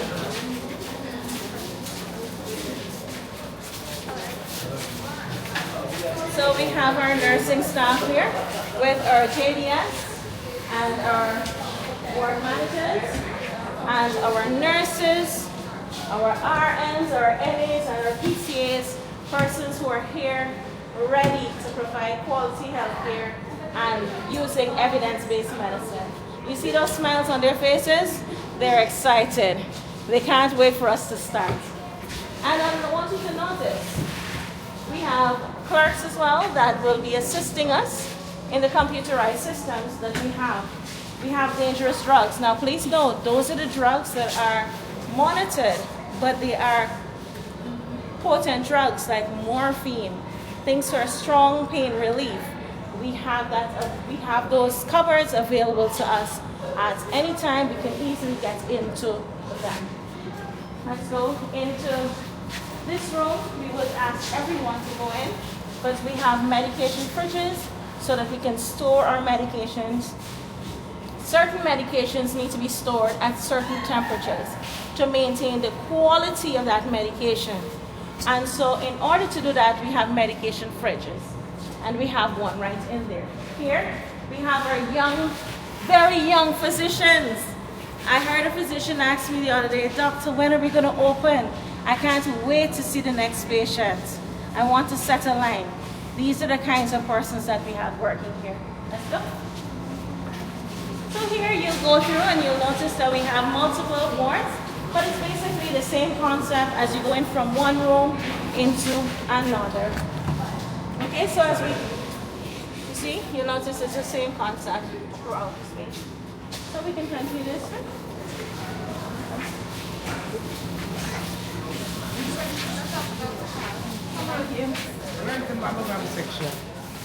So we have the CT scan area, and it's straight across to the radiology, but I'm sure you're getting it so right. You see, you're getting it.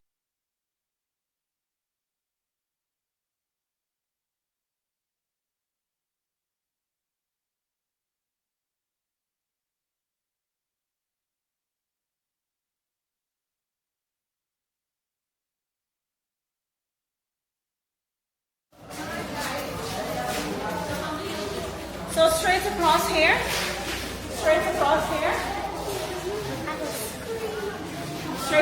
here, we have our kitchen and our cafeteria.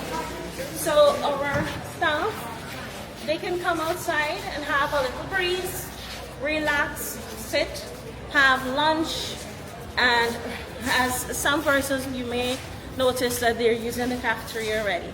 So you can go into, we have our kitchen services, where we have commercial ovens, commercial stoves, commercial refrigerators.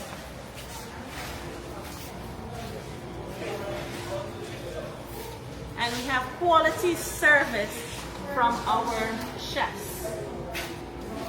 This is one of our chefs here. You guys can come in. You can go straight in. No, let's go straight in. So you'd notice that we have commercial stoves, you have commercial ovens, you see the size of our fridges, our refrigerators, we have serving trays, we have warmers, we have mixers. Think of it, we have it in our kitchen and in our hospital.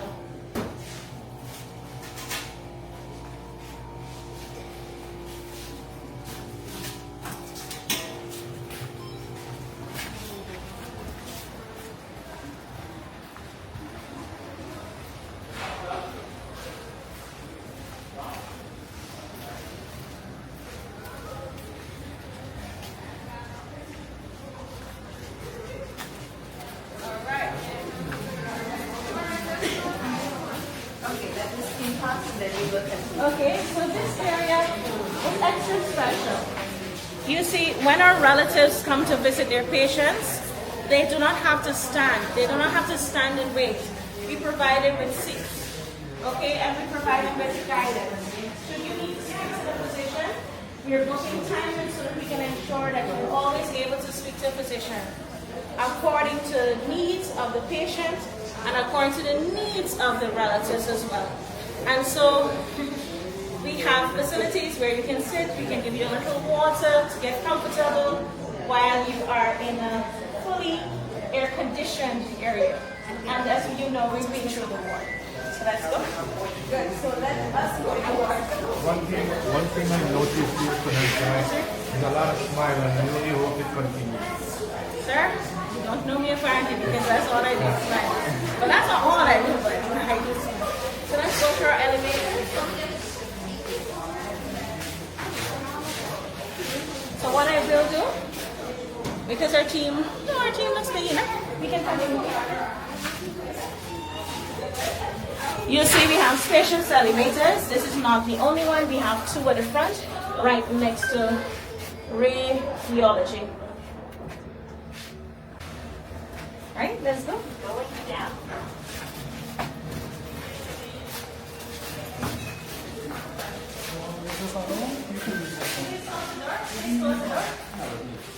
Please close the door. Okay, we're gonna wait a little bit so that I can show you. Good.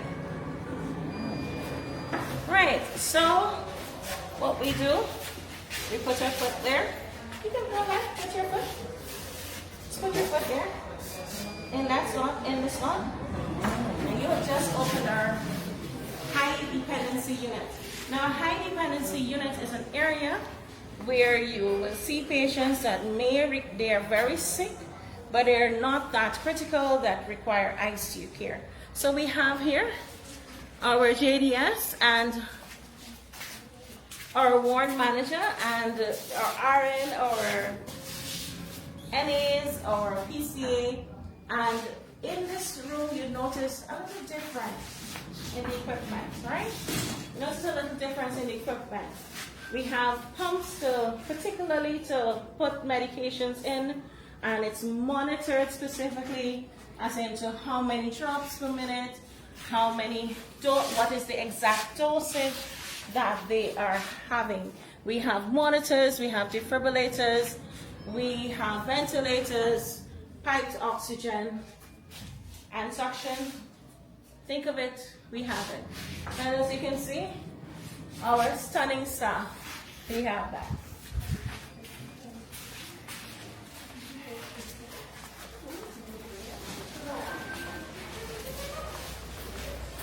So in the female ward, we also house a pediatric unit.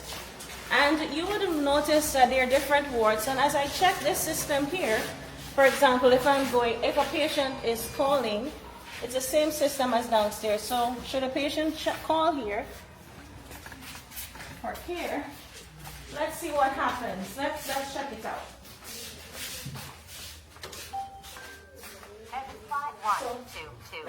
If you look outside, you will notice that there is, away from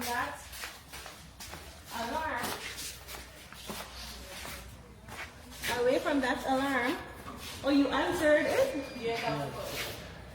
Please press it again. So there's an option to, please press the call button again. You press it? Right, and you would notice right away, the bedroom number also pops up there. And there's a sound that says they're actually telling you which room is actually calling. And also you notice at this end, which is highlighted. Doc, you turn it off?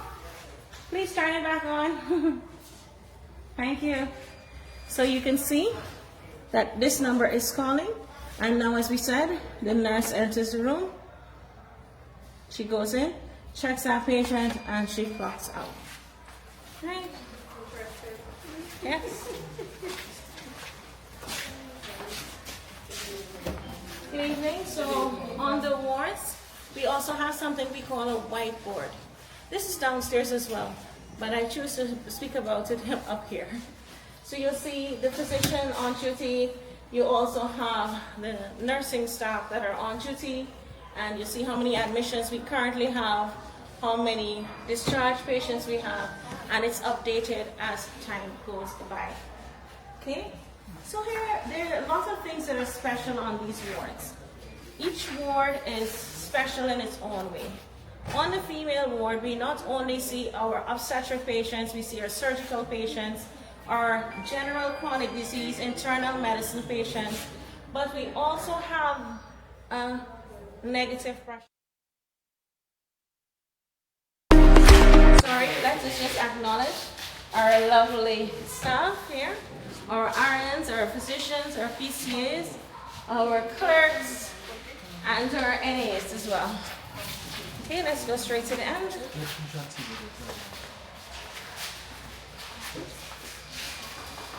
Straight to the end.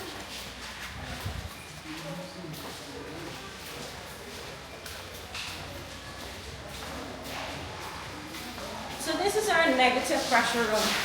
Negative pressure room? Yes, it's a negative pressure room where, for example, should you have a COVID-19 patient, you'll be able to see that patient in here. If you have a tuberculosis patient, anything that is basically contagious, we can safely see that patient in here. Okay, you can go in. It doesn't look like any different, but there's a lot of technology that comes with it to ensure that the particles are not being transferred to the other parts of the ward.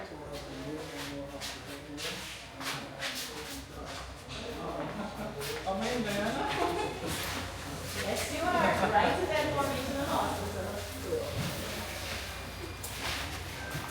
And here, we also have a bathtub that should we realize that you have challenges and we want to give you a thorough bath and you have a lot of deformities and you have a lot of you're physically challenged, we're able to lower this cradle and have a thorough bath in here as well.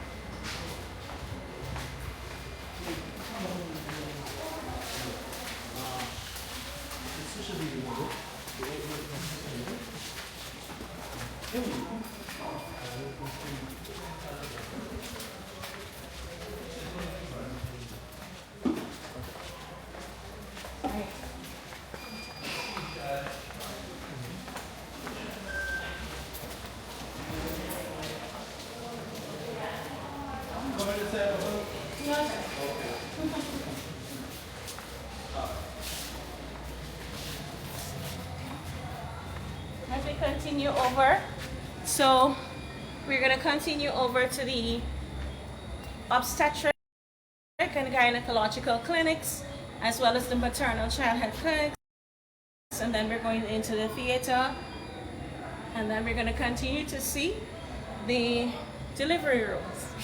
Let's go this way.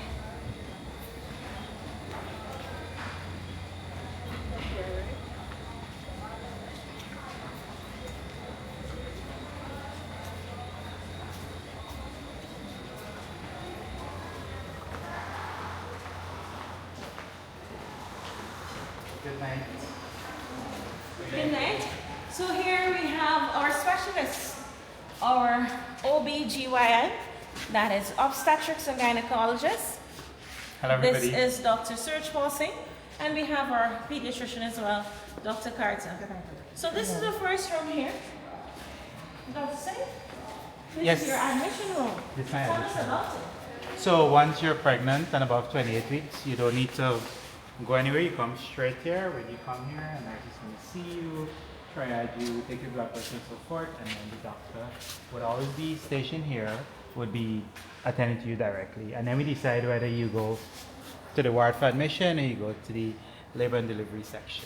So this is saying that any pregnant woman whether it's 2 o'clock in the morning, whether it's 1 o'clock in the afternoon, or 6 o'clock in the morning, you're able to come to a room, and if you have any challenges, if you have any concerns, you will be seen, you will be treated, and you'll be triaged appropriately, whether you're going to the ward, whether we need to rush you right away to get that baby, or if we have to do surgical intervention. And that's the beauty of having our physicians round the clock at a 24-hour service facility. We also have other services here where we'll be able to do ultrasounds for our pregnant women and ultrasounds for, downstairs as well, we have our ultrasounds for general public. So here we can do our ultrasounds. We have our ECG room. We're away from on the ward of doing ECGs on the ward, so that's where you check the beating of the heart and how it's working. So we have our ECG room here. We have our pediatric unit where we will see all of our little ones, and we will ensure that they are good and going back to mommy and daddy quite happy and healthy. Okay? So now, come with us. Okay. So what we will do here, we will go straight into the theater first. So when we go straight here, to your right. Now this is not, after here, in this corridor, we do not encourage so much foot traffic because this is now going into our operating theater, right? So if you turn to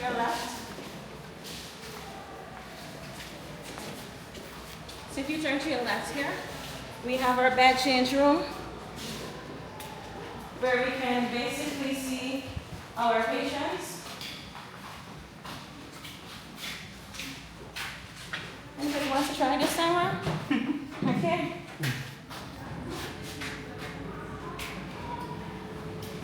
Right? Good night, everyone. This is our nursing staff for our theater. You see the smiles? You see, well, you see the smiles? We have our stock room with our supplies. We also have our operating theater. You can come across to this one across here.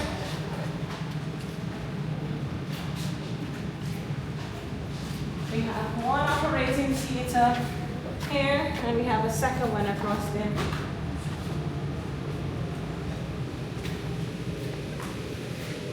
So, you see, notice how what we're doing here, right?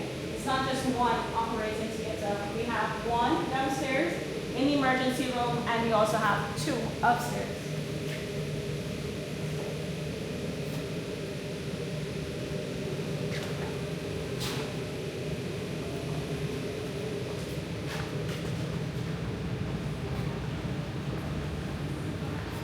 A second operating theater.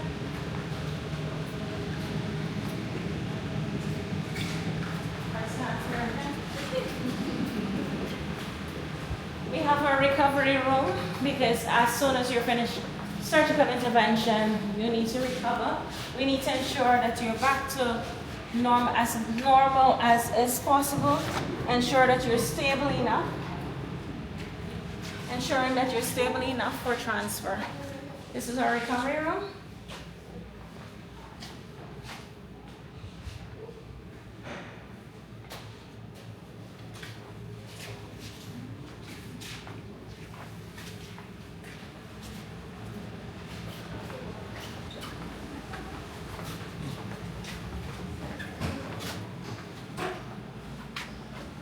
This is our ICU, our intensive care unit, where we have our nurses, our senior nurses. No. All right, we have our senior nurses, right?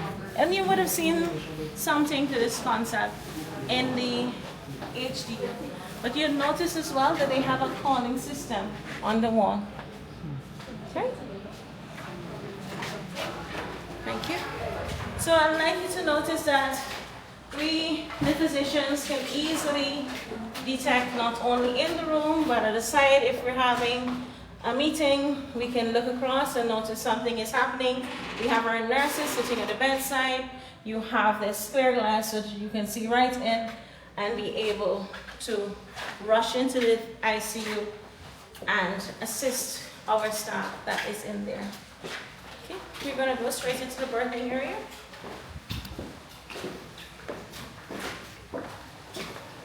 And Dr. Serge Paul, I'd like to say to you. Yes. So one good thing about the birthing area being here, you can see it in very close proximity to the theater. And I don't think I need to let you guys know how important it is to get the baby out when the baby is under distress, right? So that is one of the advantages that I think this facility has over, some other facilities we may have before. So this area here, good night everybody, some of my staff here. So here you have, first of all, once again, our junior departmental sister, our registered nurses, our nursing assistants, our patient care assistants, our physicians, our specialists, people that are all here ready to provide care. No? Great. So this area, once you're 4 cm and above dilated or you're in labor, you come here. This is also the area where we monitor all the patients that are being induced for some reason or not. As you see, each bed has monitors, fetal monitors, and also monitor for the mommy. If we continue this side. So when it's time to deliver, and you see there's a very short distance, they come over by aid of a wheelchair, and this is the bed that they deliver on. We have really good light. This is theater quality light, OT quality light to do our repairs. So we can see really good. And then after the baby is born here in the unit, the baby is resuscitated here, whatever additional medication the baby may need. And this is a warmer, and then from here, the pediatrician will decide the baby needs to go to NICU, which is across from us. So she can probably take us, Doc can probably take us over. Sure. So this is Dr. Carter, our pediatrician.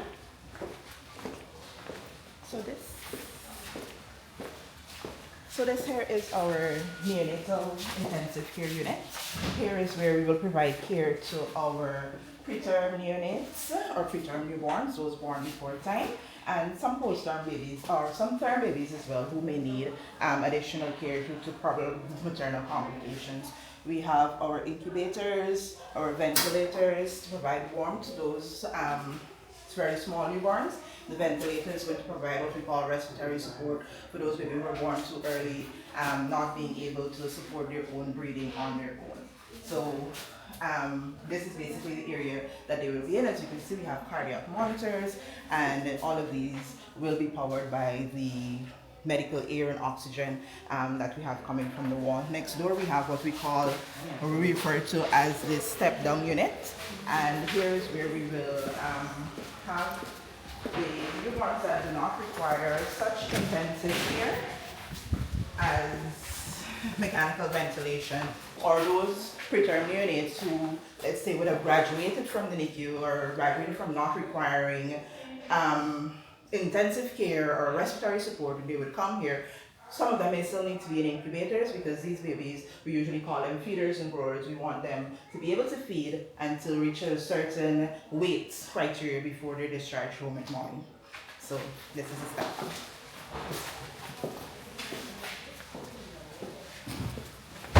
And so there you have it.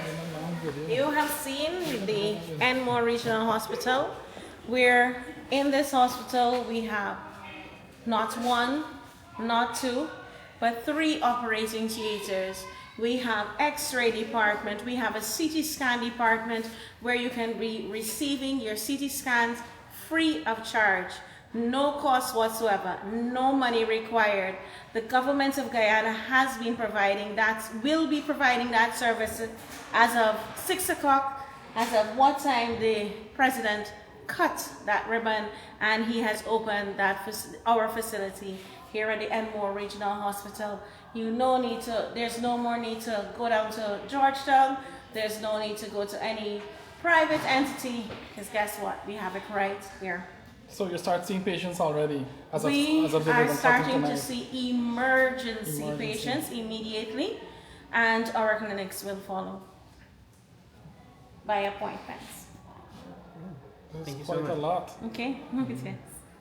All right, so thank you guys, and I know Ms. Shaw would just facilitate you knowing where to go so you don't get lost, because I would have taken you a little bit